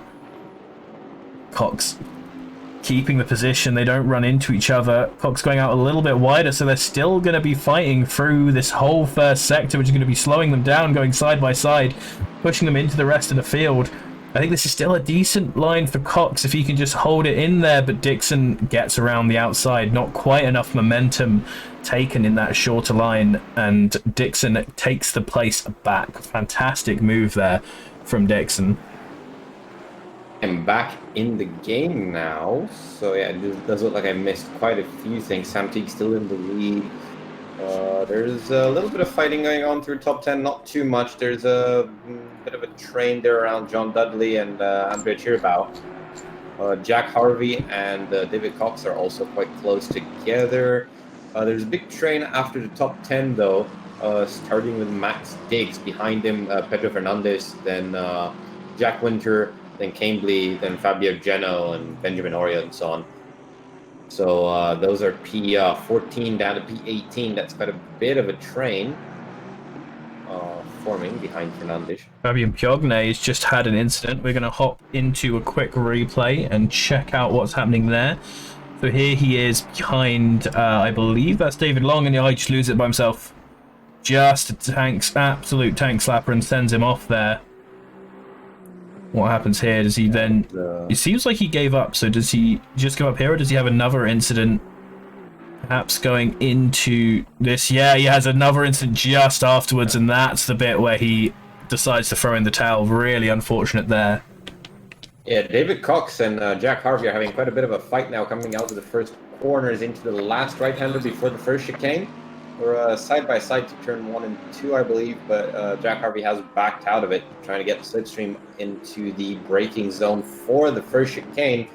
I likes to not go for an overtake too far behind. He's not going to risk that race, but he gets a better exit out of the chicane as David Cox has a bit of a bounce on the curbs. That eventually not doesn't have unlimited curb eating potential. As Andre Chiribau now up onto the back of John Dudley, giving him a cheeky flash with Nathan Burnswood looking to make something of that fight right behind them. Yep, these three have been pretty locked together for a lot of this race at the back of this sort of early train. Then there's a little gap down to Paul Greatrix, who's a bit on his own now. David Cox, as we've seen, really struggling, slightly falling down the field now. Already lost one position to Dixon after his incredible start. Now risking another one to Jack Harvey. Jim Reed chasing them down as well, who started a lot higher up, but had a bit of a bad start and is trying to do the opposite of Cox here. Fabio Genna also not having the best start. He was first in the... I do believe Benjamin Horiot went into the pits, right? Yeah, okay.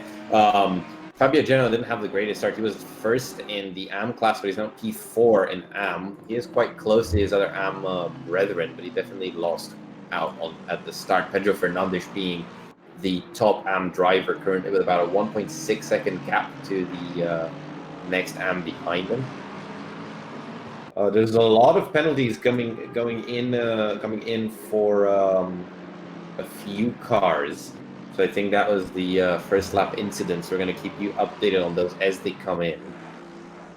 Yep, I'm sure there'll be a few of those, unfortunately. Yeah, Very tricky first sector there. When you're running two people side by side through there, I think it's really nice little racing sector, but when you get more people at the start, it can get really awkward, as we're now watching Doherty overtaking a damaged and battered David Long here into the first chicane. David Long tries to keep his nose in there, and the Audi actually loses a load of momentum going over the curb. That's really hurt him there, and he's going to have to try and make it go again. Pedro Fernandes and Sikansky are getting a little bit feisty with each other, with Jack Winter right behind. So I do think that fight for P12 is going to be heating up now. Pit window is open, and interestingly enough, unless my game is bugged, the track appears as green. Is that real? Ooh, that says it for me as well. Yeah, so that could also explain some of the awkwardness with the start. A lot of people expecting there to be more grip, having just done a qualifying on a much nicer track. We see McLaren there just coming out of the pits, getting a bit in the way of some of our front-running AM drivers. Yeah, so it does look like that incident at the start that included Rowan Tree and Ollie Moss and so on. It might have been Ollie Moss's fault. He's going to be getting a 10-second penalty for reversing onto the track and hitting 77 onto the and hitting Rowan Tree on the side. So that's why he came into the pits, probably to fix damage from the incident. Sam Teague is pulling up a gap onto Rune Jansen with Miles Dixon behind him 1.4 seconds with some back markers between them. Those are all back markers that have been involved in that incident in lap one, with one of them being Daniel Durrett being lapped by Miles Dixon now. So they're going to be putting some spanners in the strategies of our front runners.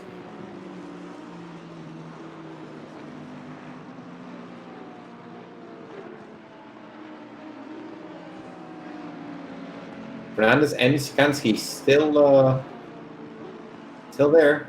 They're still there. Yeah, there's a lot of our battles seem to just be continuing on right now, as we have Chiribo here right behind Dudley, falling back a little bit from we started watching him, but still giving him a good fight. Burnswood still looking in as well. We still have quite a few of the same chases that we did before, as Channel B down here is still right behind the first two AM drivers here in Fernandez and Winter. Well, Fernandez actually looks like he had a bit of a slow exit there, and that's Winter side by side on him. He's already taken him before the chicane. So that's an overtake for the lead of AM class there by Jack Winter. And there we go. So it does look like, yeah, those penalties are coming in. Nicholas Norberg just got 15 seconds worth of penalties there for hitting car number 62. Who's probably also at the back now. Yeah, we got some back markers here as well, getting in with our leaders already. Surprised when I went back there to see Cox side by side, but he was side by side with Benjamin Horiot, who is at the back. Jack Harvey now having to take him. Diego Sabancini not even up to these few guys. It looks like Daniel Durrett as well is part of this little group. He might even be fighting Benjamin Horiot for a position, perhaps? It doesn't look like he is. Looks like he's another lap down, having got into some scrap himself. Well, the interesting thing is I can't find car 62, so I don't know who he hit. It's fine, though. Probably means car 62 has already left the server, unfortunately. Okay. Yeah, that's Justin Clark who he hit, who is out of this race. Yeah, and Clerk was involved in the accident, so I do think that's those are penalties for those. And we've already got a car who's cut the pit lane. So that's our cursed car of the race. There's something going on there. John Dudley and Daniel Durrett in the second chicane. There's some corner cutting shenanigans going on. As Chirabow's losing ground to John Dudley now, I think there might have been an overtake that we missed in that mess of blue flags. Miles Dixon is getting closer and closer to Rumley Janssen as well. Janssen not very comfortable on this track compared to the previous race where he dominated. Yeah, these back markers have made things really close in this section at the back of the top 10. Chirabo, Burnswood and Dudley now right up each other's backsides as Dixon, as you say, catching up to Jensen. Yep, David Cox being thoroughly left behind at the moment. 5 seconds off of Miles Dixon at the moment. The top 3 definitely are in a race of their own for now, as Janssen is also 3 seconds behind Sam Teague. So Sam Teague having a dominant performance at the moment. The closest battles are between Miles Dixon and Rumley Janssen and Andrea Chirabau and John Dudley for P2 and for P7 respectively, as Chirabau looks down the inside for maybe something cheeky into the first chicane, but thinks better of it, as the Bentley is definitely the superior car over the curbs.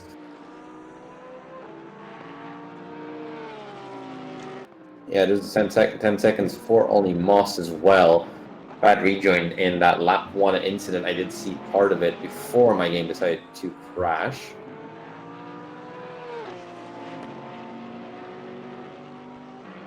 Yeah, it does look like the train behind Max Diggs is just kind of sitting there. There's not much action going on.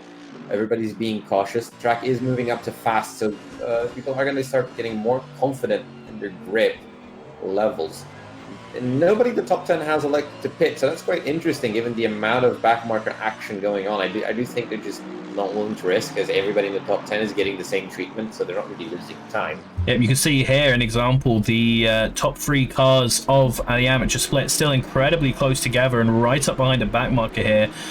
And just in front of them are some of the trailing of the top 10 in the pro class.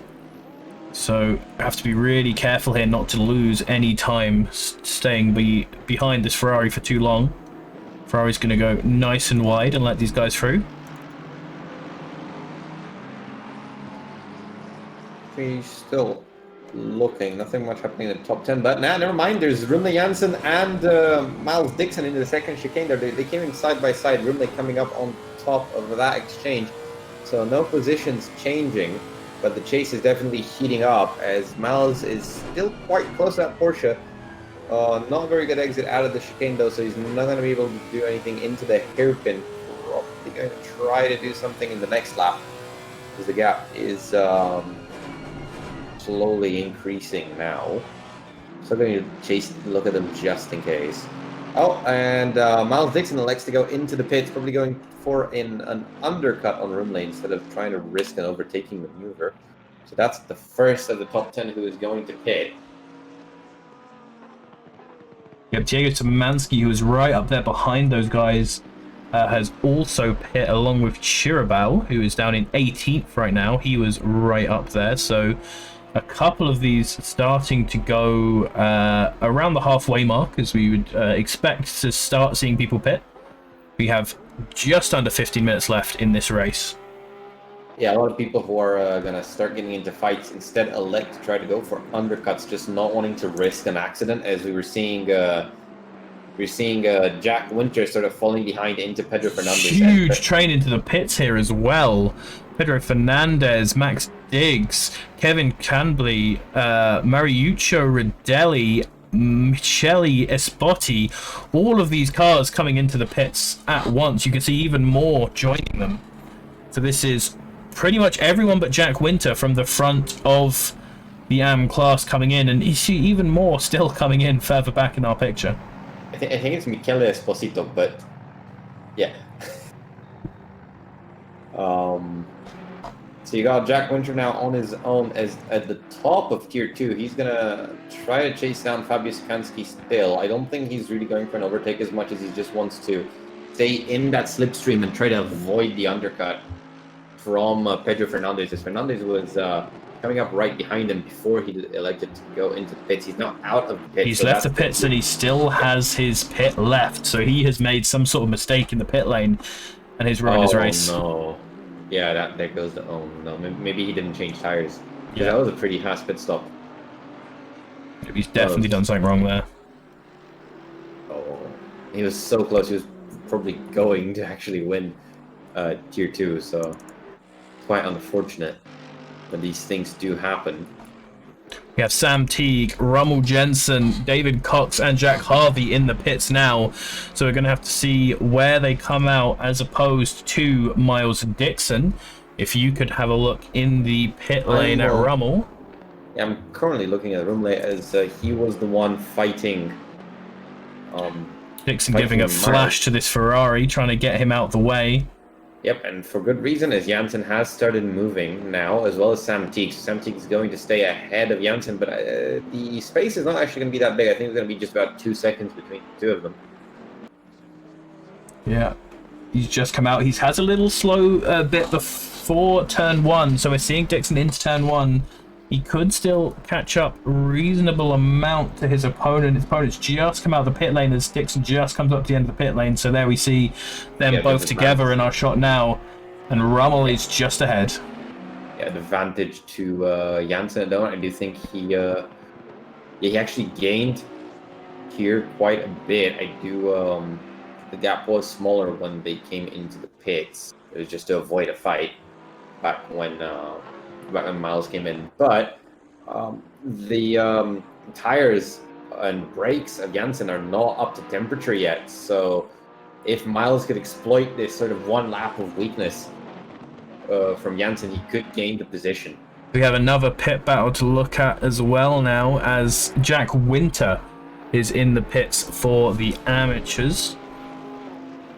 So yeah, but unfortunately, I don't know if this will. No, Fernandez has his pit cleared now. So yeah, Pedro Fernandez has pit again.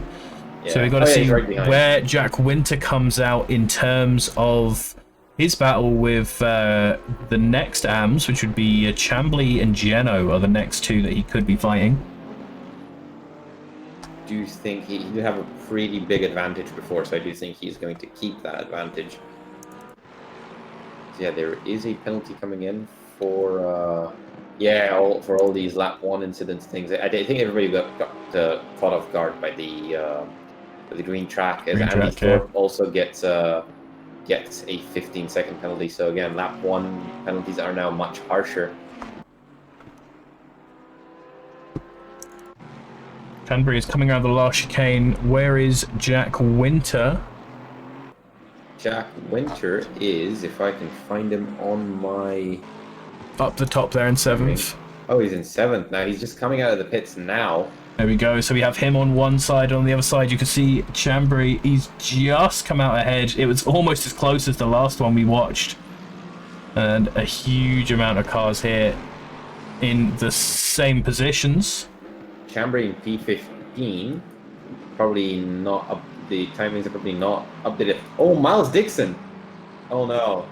Miles Dixon has a drive-through. Yeah, I think this isn't it's not appearing in the steer sheet either. So I think we all know why he has a drive-through. And He's we were talking about this. He's been doing Yeah, the Bentley thing over those curbs Yes. a little bit too much, Yeah. hasn't he? Yep. We were talking about this in the support race, yeah, and he's going in for it immediately. The drive-through of shame here. Yeah, I'm gonna spare him the pain, and I will not look at him as he's slowly trundling along through the pit lane. As Jonas Niergaard, yeah, he's out of the race as well. He got a penalty as well for lap one. So I think that fixes all the lap one penalties, as the steer sheet is now all green. And we can see there, just in the side of our screen, the very sad Bentley. We'll see where he comes out of compared to it. I think he'll just come out ahead of Sikansky in 11th, perhaps. He might keep his top 10 position. John Dudley just went by the pit lanes, so it's definitely gonna get that advantage as we have. There's the pit exit cut. Yeah, there we go.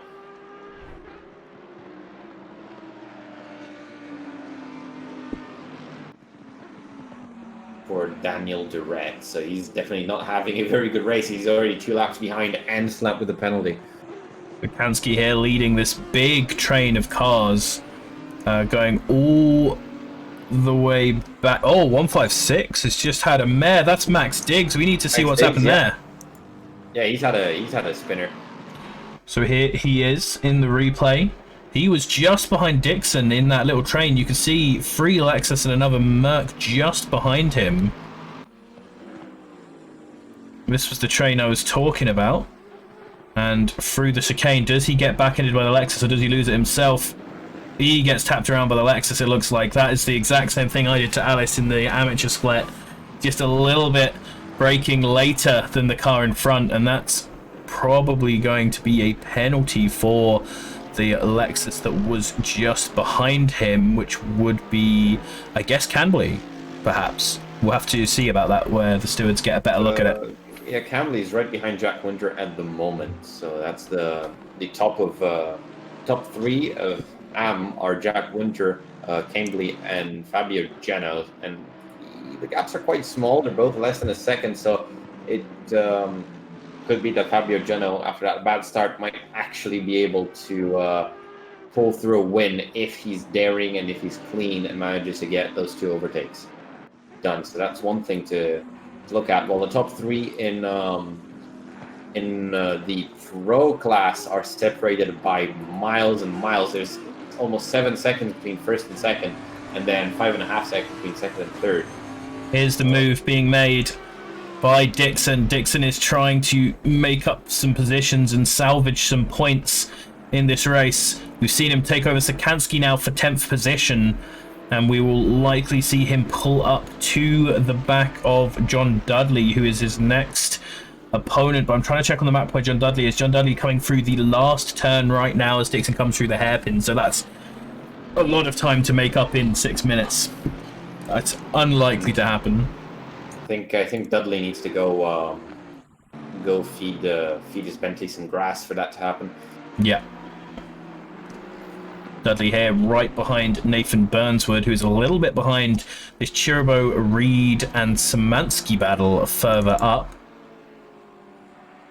So really, the big battle here at the moment is going to be the top 3 of AM with about 4 laps left to go. There's about a second between them.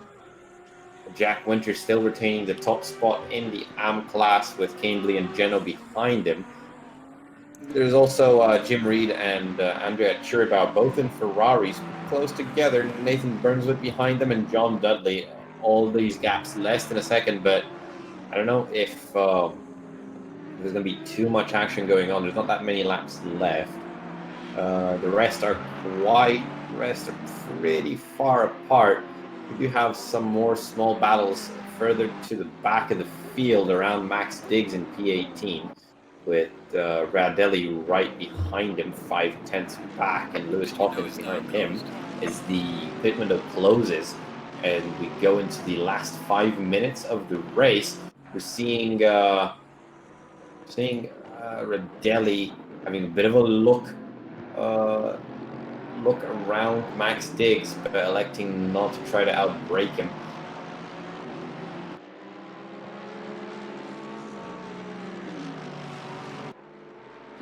Nothing really heating up. Jack Winter pulled out a little bit of a gap from Cambly there, falling back into Fabio Geno. So Geno is probably going to need to try to make a move on Cambly soon, as he's very rapidly running out of time to regain that top position he qualified in.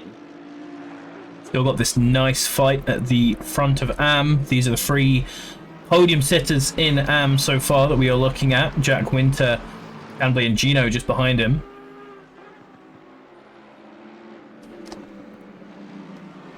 Looking at row split, we have a similar fight, but not for the top spots. We have a similar fight going on between P5, 6, 7, and 8. They're all close together, and none of them is flinching currently in the last few laps.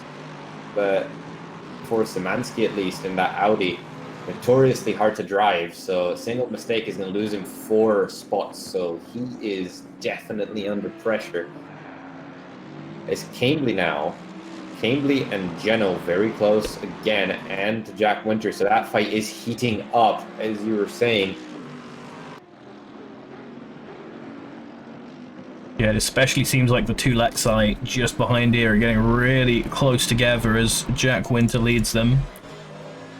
If Jack Winter looks into his mirror, he's probably going to be quite happy as that if Cambly tries to be aggressive and fails against Jack Winter, he's going to fall back into Fabio Geno. Like he's in a very, very tough position there. He needs to choose his moves wisely, or he'll end up losing a position. As Paul Graytrix eats another 5-second penalty for a collision. Being in the middle of these sandwiches is always the worst position for exactly that reason. Jim Reed having the same situation as that up in P6 behind his fellow Ferrari, or in front of his fellow Ferrari and behind Szymanski in the Audi. So we were talking about BWPs, and it does look like we will have a quality penalty because Paul Graytrix was the one who spun Max Diggs around, so he's going to be getting 10 seconds and definitely enough BWPs for up to 20 seconds now. For a pit penalty, probably. Yeah, Ooh. not a good race for Paul. Yeah, that's looking bad. Hopefully, for his sake, he can have a clean second race. 15th position, so he's actually going to pick up a few points in the pro split. So I mean, 15th position. Not an awful day, but seconds, oh yeah, true. Might put him down all the way to 20th. I think he'll still pick up some points though, because points go down to 15th in this for those of you who are watching. So he might claw a point back. Well, no, because not on this one though. He's going to be down to 20th probably, unless he drives perfect. But 20th is 15th in pro though. Oh, okay. Yeah, fair. It's a little bit hard to keep track of when you get lower down, especially for the AM split. For the AM split, I'm not even going to try and keep track of who's in the points. Because it gets a little bit crazy down here. We'll give you a look at the board. Not much going on in those fights we're talking about as we're heading into the last 2 laps of the race, or perhaps quite the last lap. Let's see where Sam Teague is. I do believe, we're going to have one more lap, as Sam Teague is pretty close to finishing the lap he's currently on. He's going to take less than a minute to do that. So we are on the second to last lap, as Jim Reed and Andrea Chiribauer, that fight between them is heating up. They're very close to each other, about 1/10 between them. We do see kind of a bad exit for Andrea Chiribauer, so that takes the pressure off of Jim Reed a little bit. Another interesting point here, Jack Winter catching up to Fabian Szymanski just ahead of him as we get onto our final lap. This obviously isn't an overtake for position in his class, but could become interesting because if he starts getting held up by the car behind and he's made a little mistake there, perhaps due to it. We've got the Lexus down there on the inside going into the hairpin. This is a really nice run for Cambly. Puts his car right in there, but really nice from Jack Winter, managing to just keep the momentum going around the outside. This is exactly the sort of thing that can happen if he catches up to Szymanski and is slowed down by being behind the Audi, which he is clearly faster than. That could put him in danger from the Lexi behind him. Very brilliant defense there into the hairpin. He did kind of sacrifice his exit, so he's going to have to keep fighting through into the final turn. going into the final lap. Looking at that fight in the top 10, it's just Nathan Burnswood and Andrea Chirabau as Jim Reed has managed to pull a gap now and is right on the back of Thiago Zemanski. Too far away, I think, to really make anything happen. It's car number 80. It's a penalty. I don't know what that's for. Yeah, Nathan Burnswood looking to make up that place on Chirabau, but I honestly don't think he's going to make something happen. I'm going to look at it anyway, just because we don't know if there's going to be any last lap shenanigans. Sam Teague, though, going into the final corner now and about to finish the race in P1, dominating this race. Rumle Janssen 5.8 seconds behind, and David Cox in P3. Now, Jim Reed keeping P6. Andrea Chirabau is probably going to keep Nathan Burnswood behind him as they head into the final chicane, and Burnswood does not manage to get side by side, so that's going to be the fight ending there. Chirabau finishing in P7 with Nathan Burnswood behind him in P8. Going into the AM tier, we do see that Jack Winters managed to open up a bit of a gap to Cambly, which is going to mean he will be winning this tier, as Cambly very, very late on the brakes there. Makes a bit of a mistake, allowing Geno to get side by side, but just not enough straight for Geno to make anything happen, I believe. And yes, Cambly ends up finishing 0.031 seconds in front of Fabio Geno, taking P2 in AM. So our podiums for the first race are going to be Sam Teague in P1, Rune Jensen in P2, and David Cox in P3 for Pro Split, and Jack Winter in P1 for AM, with Cambly behind him and Fabio Geno rounding out the podium in P3 for AM. So those are our two podiums for the first race of the second round. Yep, huge shout-outs to Teague, who has taken, I believe, his first win in the Championship Series, stopping Jensen from having that perfect streak. As we now sit in between the races, we can have a look at our timetable board. Redelian Hawkins taking 4th and 5th in the amateur split. Did anyone stand out to you today as having a great race? Well, Sam Teague is alive and won the race, so yeah. Very, very good for him. I also, I mean, Jack Winter managed to get a good race and come out on top after not his best qualifying for the AM class. I also like that. I guess this is quite again quite biased. I also like that Jack Harvey's up there in P4, so very good. I'm very unfortunate for Miles Dixon, though. He was looking at it as a top contender in this race and lost to that drive-through. And I forgot to mention David Cox. He's coming from silver, and now is up at the top of Pro Split, taking a podium. So fantastic improvement from him. I foresee a ban in his future. Absolutely, Dixon and Fernandez in AM Split, both doing really well, but then just having their race ruined by mistakes that cause penalties or pit lane mishaps in the case of Fernandez. So looking for those two to do better next race. Once again, a reminder, just a thank you for everyone who's watching, everyone who's liking and subscribing. A reminder to ! Sign up to join our Discord and to check out Sim Racing GP. Thank you to them for supporting us and helping us host all these events, and Gridfinder for certifying us and hosting us on there. Gridfinder, another great way to find good events. And we are going to take a bit of a break now between this and the next race. So we will see you when we come back for our final 30-minute race of the day with our gold split.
so close to me. You could be inside my head. Maybe it's a once in a lifetime kind of thing. To feel the kind of magic that your love brings.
Hello, and we are back for race 2 as we're starting. Once again, the first two Bentleys have a really good positioning. Porsche, ooh, diving right immediately to try and get around Cox and just tapping into the front of the Lexus, who is now right in the middle of this pack really awkwardly. The two Ferraris side by side. Reed, that was Justin Clerk, he spun, I think. Reed having another awkward start, falling down the order, not confidence on these getaways. But we're still 2 by 2 as Sam Teague still has the lead behind Dixon. John Dudley there getting taken by the first Ferraris, the second of the Ferraris here. Jim Reed fighting with the Lexus beside him. Oh, that's a huge run there from the McLaren. Jensen liveried McLaren is going to absolutely dive down the side into the first chicane. That's his nose almost cut off there by the Ferrari, but just left enough space. Jack Winter just got spun by Sikansky in the first chicane. Yeah, that's Jack Winter completely around on the grass, losing pretty much all the position. That's a horrible crash. Just now rejoining in front of Dan Terry, looking like. Oh, we've had the Ferrari off as well. Jim Reed gone around and back to the pits. That was an unfortunate situation for Jim Reed. I want to see what happened again there before we, while we can still see in our picture-in-picture the up-to-date information. So we're here in the second chicane. Oh, and he just went too hard over the curbs trying to defend from that McLaren. That's a really hard one. Ferrari does not like it over the curbs. So not surprised to see him getting in a little bit of trouble there. A big fight there. P5, 6, and 7. Chiribel, Dudley, and Harvey in a three-way battle there for P5. Chiribel goes on the gravel into turn 1 and loses both positions now with John Dudley in P5 with Jack Harvey right behind him still. P1 and P2, 5 tenths between them. Santiago and Miles Dixon. David Cox in P3. Janssen right behind him in P4. So this top 10 is still very very close together. Back in the top 10, you have Paul Greatrix right behind Nathan Burnswood, who did take a bit of an argy-bargy at the start, so it might be a little, oh dear. That is a bit of almost an incident there in the first chicane in P9, 10, and 11. Greatrix, they're losing out to Thiago Szymanski, I believe. Yep. A ton of action here. We didn't have that big incident as we see Lexus there just tapping the back of Mercedes. That's Justin Clerk in the Lexus, and this means that our whole situation is a lot closer. It's Daniel Durrett diving in on the side there. Lexus doesn't quite make it. Oh, bit of a bad rejoin there. Yeah, bit of a bad rejoin there when he's on the track, just coming across and tapping that Aston Martin, because we're still incredibly close around here.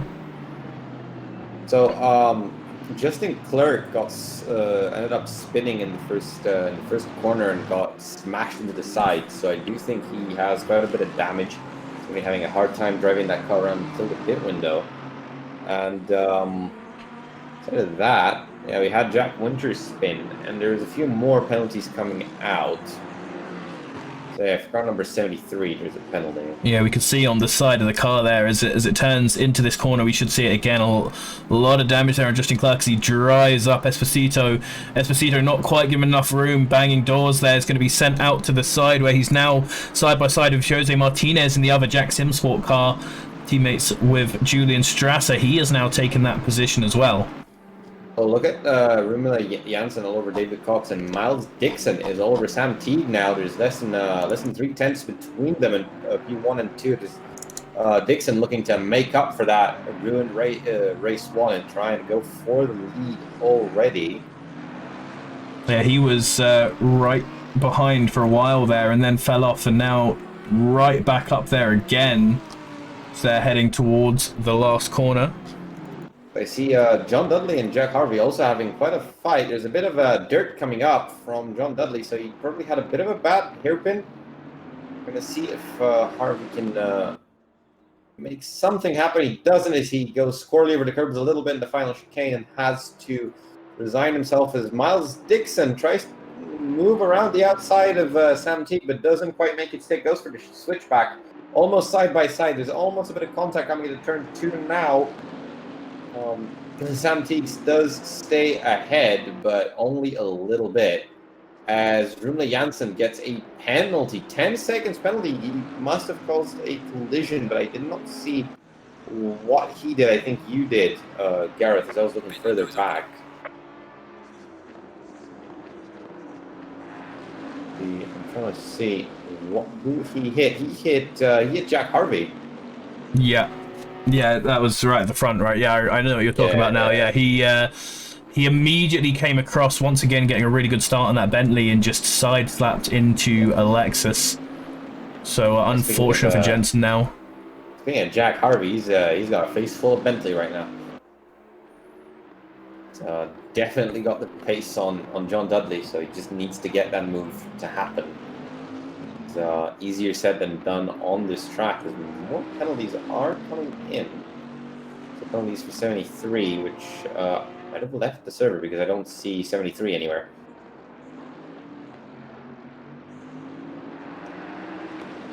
Yep, must have done, as Dixon all over the back of Sam Teague here. This is a great fight for first position that we're having here.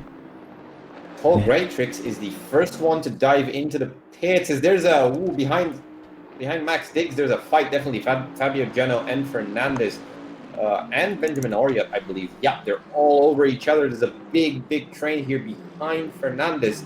Benjamin Oriot right beside Fabio Geno. Geno's going for an overtake on Pedro Fernandez now. In turn 2 on the inside.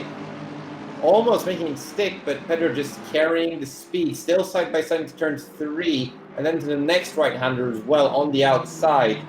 Will Fabio Geno manage to stay ahead? I don't think so. I think Pedro has the run on him, as Benjamin Horiot is also looking to get stuck into that fight now. Pedro does end up staying behind Fabio Geno, so that means Geno has managed to make his move stick. Benjamin Horiot still close together. Fabio Sikansky right behind. Dixon Chen trying to overtake. I believe that's Jack Winter. He's a back marker at the moment as Andy Behan takes a penalty for something. Back at the front, we have Miles Dixon and Sam Teague still in a battle as Miles Dixon does decide to get some fresh air above Bentley for a little bit, jumping over the curbs in the final chicane. Losing a bit of time now. The gap is up to 6/10, so he's going to have a little bit of a recovery drive now. Well, he's going to need to recover a few tenths. Jack Harvey, though, still all over John Dudley, coming into the first few corners, which do seem to be a preferred overtaking spot for a lot of our drivers. Trying to do some sort of switchback, looking at the outside of turn 2, but just doesn't manage to carry the speed compared to the Bentley, so he's going to need to go stay behind Dudley for this complex of turns. And we're still looking further at the back now. Fabio Skansky and Benjamin Horiot are in a fight right next to each other. Pedro Fernandez and Fabio Geno have opened a bit of a gap from the rest now, 1.7 seconds. So P11 and P12 pretty secure the top of AMS, with Fabio Skansky and Benjamin Horiot having a fight behind them. And Dixon Chen just now going past Jack Winter, who's a back marker. Oh, that's not Jack Winter, that's Lewis Hawkins in the exactly same looking Mercedes. God damn it. Yeah, so he actually managed to get an overtake on Lewis Hawkins. That was 4th position. So Dixon Chen now in P3 for the AM class. There's a lot going on at the moment. Yep, absolute ton, as we're now watching Andy Thorpe, who is leading some of these midfielding AMs ahead of Esposito and Strom. These guys fighting for probably still well in the points for the AM guys, as we say. Go down for 15th for each class is going to have points. I just caught Miles Dixon doing a very drifty exit to turn 1, almost losing it actually, but just keeping it on the track. Very good save for him, but that's going to cost him almost a second worth of time. So I think he's going to be looking at an undercut instead of trying to go for the overtake, as they are catching the first of the back markers, I believe. They're just going past a Lexus. I believe it's Lexus of Paul Greatrix. Yep. Yeah, as we're now watching Julian Strasser just behind Marcello Redrelli, having a much better race this time. Perhaps got caught up in those incidents, has gone up from 29th all the way to 18th. Obviously, some people having pit, and he's looking like he has the pace to take this Porsche. Here he comes. It's going to be a little bit of a chaotic few minutes in the standings as people elect to jump into the pits and are on different strategies. It's kind of going to be the time where it's hardest to keep up with changes in position, as Miles Dixon does in fact fall back to more than a second behind Sam Teague and is going to look to changing his strategy. Ollie Moss just made a move on Nathan Burns with a nice little dive into the hairpin, and he's moved himself up into 8th position with that. Great to see the winner of our Gold Split AM from last season coming through into the Pro and doing well. Jack Harvey is the first of the attempted undercuts now, trying to undercut John Dudley. He is diving into the pits. That is the race for P6. Or for P5. Actually, it's for the race P5. The other battles do seem to have cooled off. There's still a bit of a small gap there between Fabio Skansky and Benjamin Horiot. That fight definitely isn't over, as Justin Clerk and Jonas Niergaard are having it out a little bit. Clerk getting a good overtake there for P21. Jose Martinez and Carlos Bandera as well. Oh, it's got a bit of a scrap going on in the 20s at the moment. Jack Harvey still in the pits, going to come out quite far back, so let's hope the traffic isn't going to slow him down too much. Miles Dixon is actually gaining on Sam Teague now. To the back, inherited P8 for Nathan Burnswood, who's all over the back of Ollie Moss. Only 3/10 between them, so that's... Yeah, there's a ton of little pairs going on here, which is great to see. Battles all the way up and down the order, a lot more people close together without that huge accident early on. And as you say, you can now see how close Dixon has got. Pedro Fernandez has closed up to Fabio Geno as well. This is the fight for the top of AM. There's also about 3/10 between them. Fernandez is either going to be looking for an undercut or just going to try to get past as Sikansky and Oria just come into view, also very close to each other. So those two pairs are going to be fighting now in electing to fight instead of hit and try to go for undercuts, as Dixon is inching closer and closer to Teague now.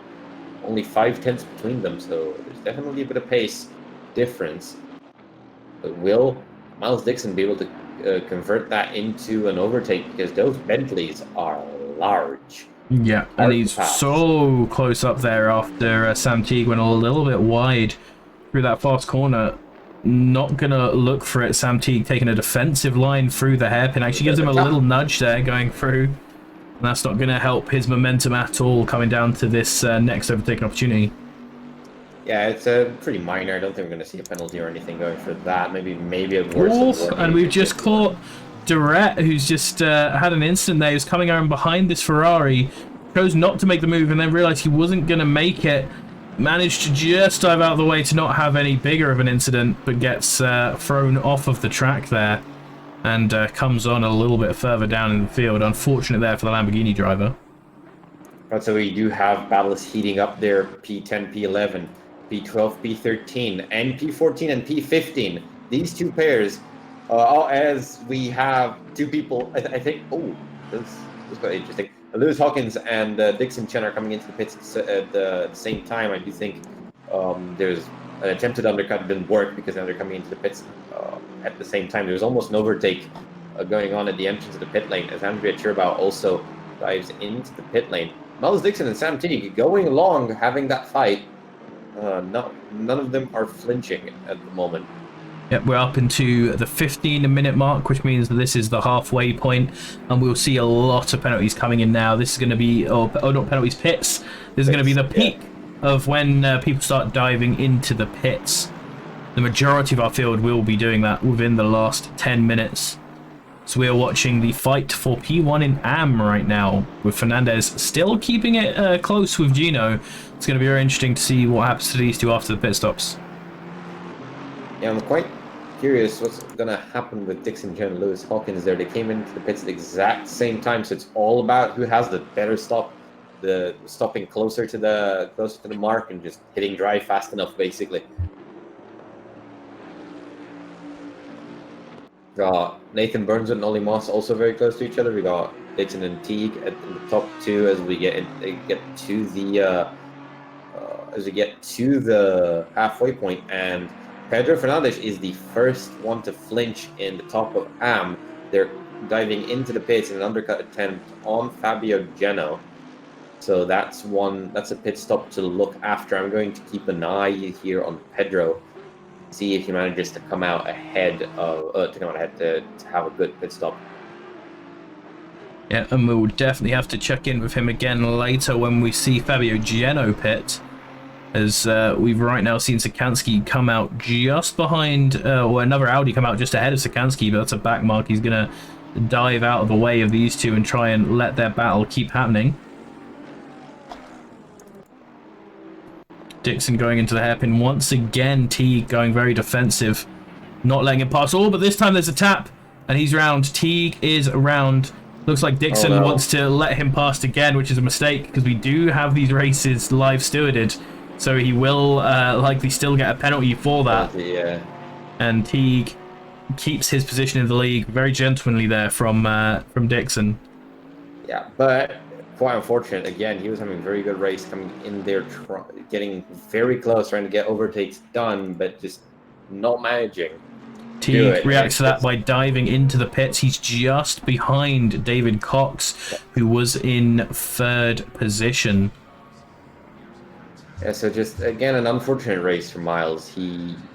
But it's kind of to be expected on this track. It's just a very tricky track to line up that overtake without touching the other car, especially in cars as large as the Bentleys. Let's say they are...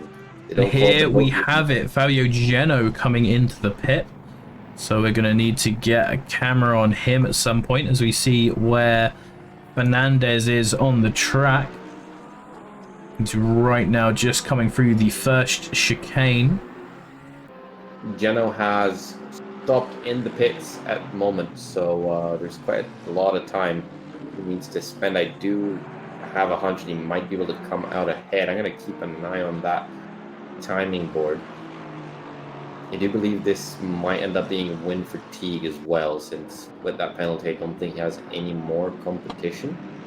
Yeah, we'll have to see how they are outside of the pits, but for now we can see in our picture-in-picture the Lexus there of Fabio Gino, who is just starting off as Fernandez is coming through the last chicane. It's obviously a long pit exit here that they have to take. But it is looking pretty good for Fabio Gino as far as I'm concerned. So, that was almost a spin in the pit lane there for Geno. That was interesting. As unfortunately, I already am seeing in the stewards sheet 10-second penalty coming in for Dixon. So, yep, pretty easy call. As we check up on where Sam Teague is. Sam Teague actually behind David Cox. So that spin has, and going into the pits has not worked out for him. David Cox getting in there and out quicker. And he is now leading the race. So Sam Teague's going to have to make the overtake happen himself now in order to get ahead of Cox.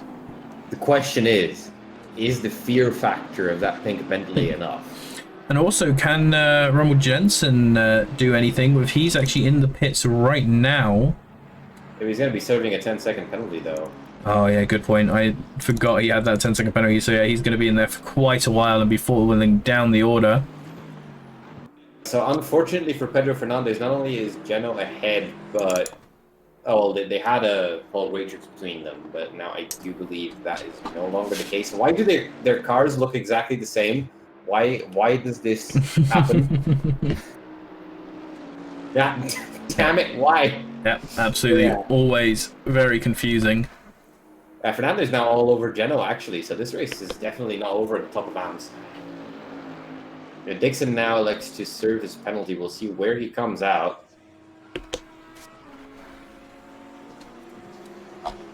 Sam Teague very close to David Cox, so this is going to be a fight until the end of the race. This does also mean that Miles is technically not out of this, since a fight between two Bentleys might end up with some bloodshed, and that might put Dixon back into it. So he definitely shouldn't give up.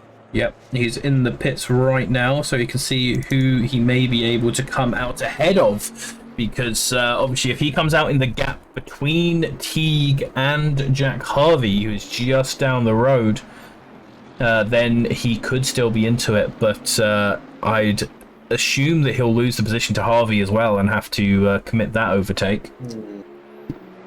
See, he hasn't started moving yet, which is not very good for him, as Jack Harvey is coming into the final chicane, so doesn't have much time. He's just now started moving, and Jack Harvey is just now entering the start-finish straight. Very, very low chance, I believe, for Dixon to make it. He's also right next to Ollie Moss.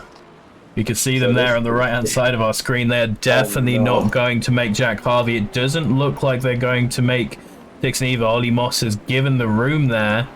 There is Jensen coming past.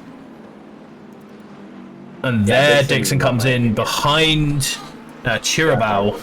And yeah. That's 10th position for Dixon. Julian Strasser now out leading this race on track, having being the last person to pit. well, he can stretch it out for another 3.5 minutes, and if he's in clear air, that's a very good thing to do.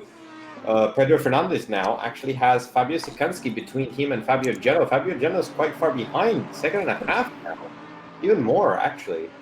So there's probably something we've missed. Could you hop into the replay and see if you can find out what happened? That would be nice to know, as now... My game crashed. Okay. I'm not going to do that again. Okay. Replays, it turns out, are not a good thing. I am now terrified of doing it myself, as we see Fabio Geno trying to fight Sikansky here. With Szymanski just behind him.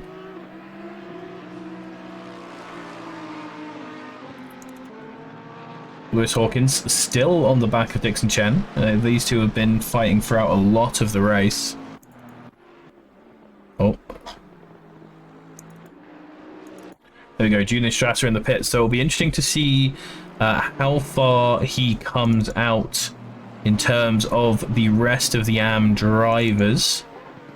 Dixon Chen and Lewis Hawkins are fighting for fourth in this regard, just behind Rudelli.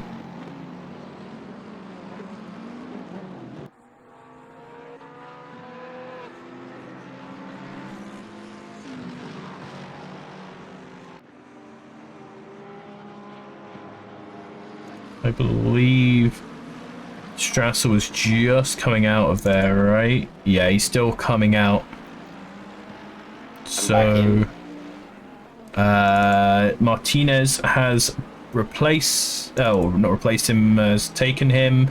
It looks like he's fitting in just between Jack Winter and Andy Beham.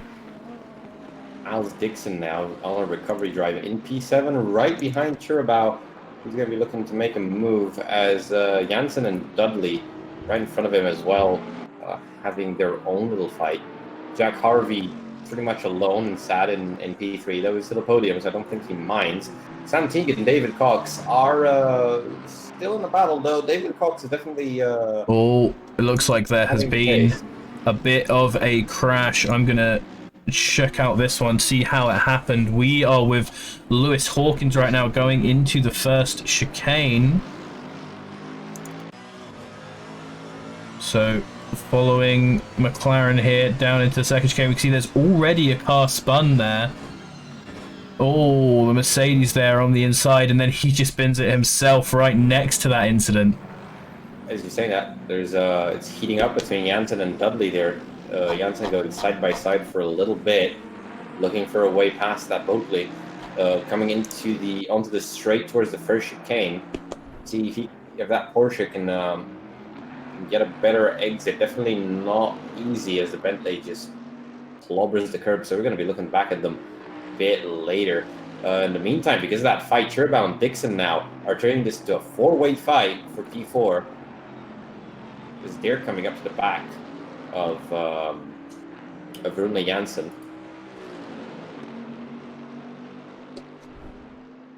Out in front, we still have the lead being held by David Cox with 5 minutes to go, so everyone has pit, and it's a straight blast to the finish.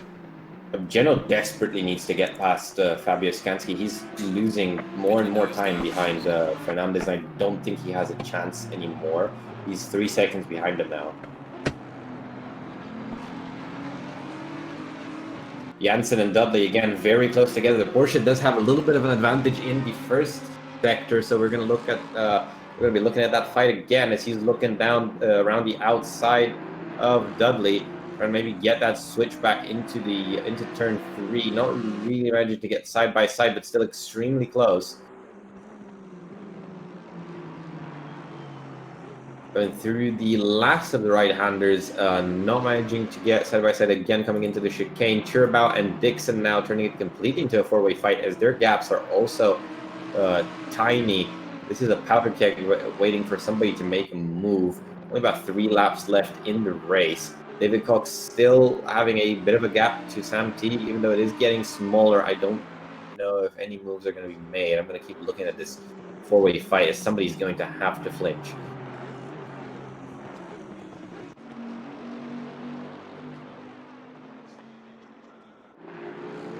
there's still a ton of stuff going on here in the race. Little battles all over the place. Not too many of them resulting in big changes, but a lot of close battles. Dixon on his second recovery drive of the day, sadly. Not a very lucky race for him, ruined by drive-thrus and ruined by incidents. But in a way, you do make your own luck, because these were kind of his own mistakes. As we see Rune Jansen again getting aggressive with the Bentley of John Dudley coming into the first sector in the next lap. Again, looking for a switchback in turn 2, but Bentley just keeping up, just keeping that gap big enough and carrying the speed where it matters, just not letting that Porsche get side by side.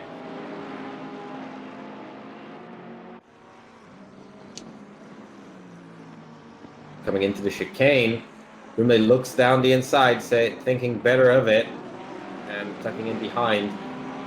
Bit of a bounce. Behind them, Dixon is getting side by side with Chirabao now. He's got the extra momentum out of that chicane.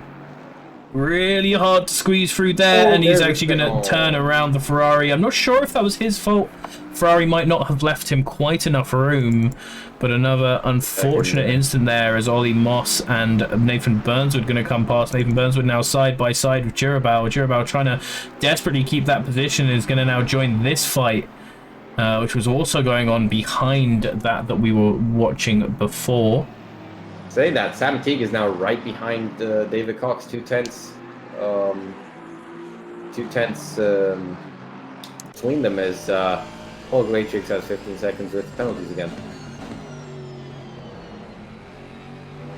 So I think it's pit lane start going on. I think he'd be getting a pit lane start anyway, even if he had 0 BWP. It's going to be perhaps a couple of people getting penalties for Monza. It might be a good place to get them. Yeah, we got Jansen now side by side with John Dudley for a little bit, coming into the last right-hander of the first sector. Dudley managing to hold on to that position, as I do believe we are on the second to last lap. Miles Dixon right behind him, but I do think he has a penalty coming his way. Ollie Moss and Chirabao, though, they're getting racy as well. Back in 7, 8, and 9, Nathan Burnswood's caught up to them as well. So this final lap is going to have 3 battles going on in the top 10. Cox and Teague are coming in to finish the second last lap right behind each other. So there's going to be a move happening. It's going to be in this lap or the next, as of course we're finishing the race. Pedro Fernandez is currently comfortably leading as well. We've got a lot of action going on here on our last lap. Nothing better than this Moss Chirabao Burnswood one. Chirabao having been turned around, really looking to gain back a position on the McLaren ahead of him. Absolutely fighting hard, but Burnswood, he's got reason to be upset here, because he was having the fight with Ollie Moss before the Ferrari joined in. And again trying something. Barely trying to stay side by side with the Bentley, but going out a little bit wide in turn 2, and there's 15 seconds for Miles Dixon. So that's going to take him right out of the fight, probably almost down to P. Yeah, definitely down to P10, if not even just P10. It's Rune Jansen trying to get around that Bentley of John Dudley, but just not having it happen, as now he's getting caught by Miles Dixon, who's trying to stay in that top 10 even with those penalties. And Burnswood behind is side by side with Biggie. Is watching both these fights together in our side by side view, but just getting ahead. Burnswood has ruined this for Ferrari, who wants to stick his nose in there, but just not quite enough room. He's now going to have to sit in third, with Burnswood chasing around behind Ollie Moss. I do believe we have a winner of this race. It's going to be David Cox, followed by Sam Teague, and followed by Jack Harvey, taking the final podium spot, as Rune Jansen's trying to go around the inside of John Dudley and spins him around into Miles Dixon. They both crash. Jansen's going to come out of that engagement and finish in P4 provisionally. I do think there's a post-race penalty coming from from that because that's a slam dunk pit maneuver. Miles Dixon coming in right behind John Dudley in P6. With those penalties going to be put down to P10, I believe. That ends the race. Yeah, it's an unfortunate move there. Desperate move by Rumle Jansen. Honestly, a move that I don't think should have happened. I think he got impatient because he really dove in to that final chicane, trying something on Dudley that was never going to happen, and Dudley turning in, closing the door, as he would always do. And just getting hit by Jansen there. Honestly, maybe a little bit frustrated, Porsche, as he was stuck behind Dudley for that long. Either way, we have a winner to this race coming in from Silver Split last season, and now. Would you mind clicking on the timetable quickly as well? Yes. Then we can have that showing in the corner as we watch the last few battles come across the line.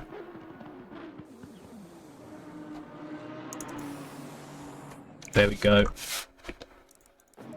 And again, we're seeing Jansen in P4, but I don't think that's going to be a thing. Miles Dixon goes down only to P9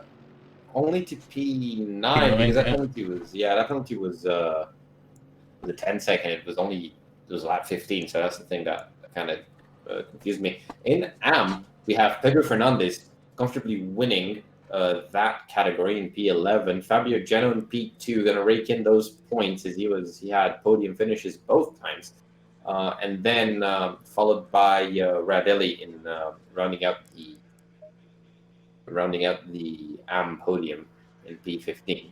So your top 10 in Anne: Fernandez, Geno, Radelli, Dixon, Chen, Martinez, Roundtree, Pionnier, Winter, Hawkins, and Strasser. Your top 10 overall: Cox, Teague, Harvey, Jensen, Dudley, Moss, Burnswood, Chirabo, Dixon, and Horiot.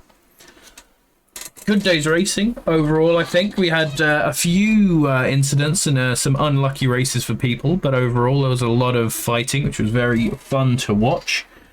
And thank you all for coming around and sharing this time with us. Thanks to everyone who liked, subscribed, threw your Twitch primes in, and everything like that. We are streaming every Saturday and Sunday our silver and gold splits of our championship series. And we hope to see you there next Saturday for Monza, or in our Discord at !sign up. So thank you very much, and we are going to leave and go chill in the lounge chat. Have a good one.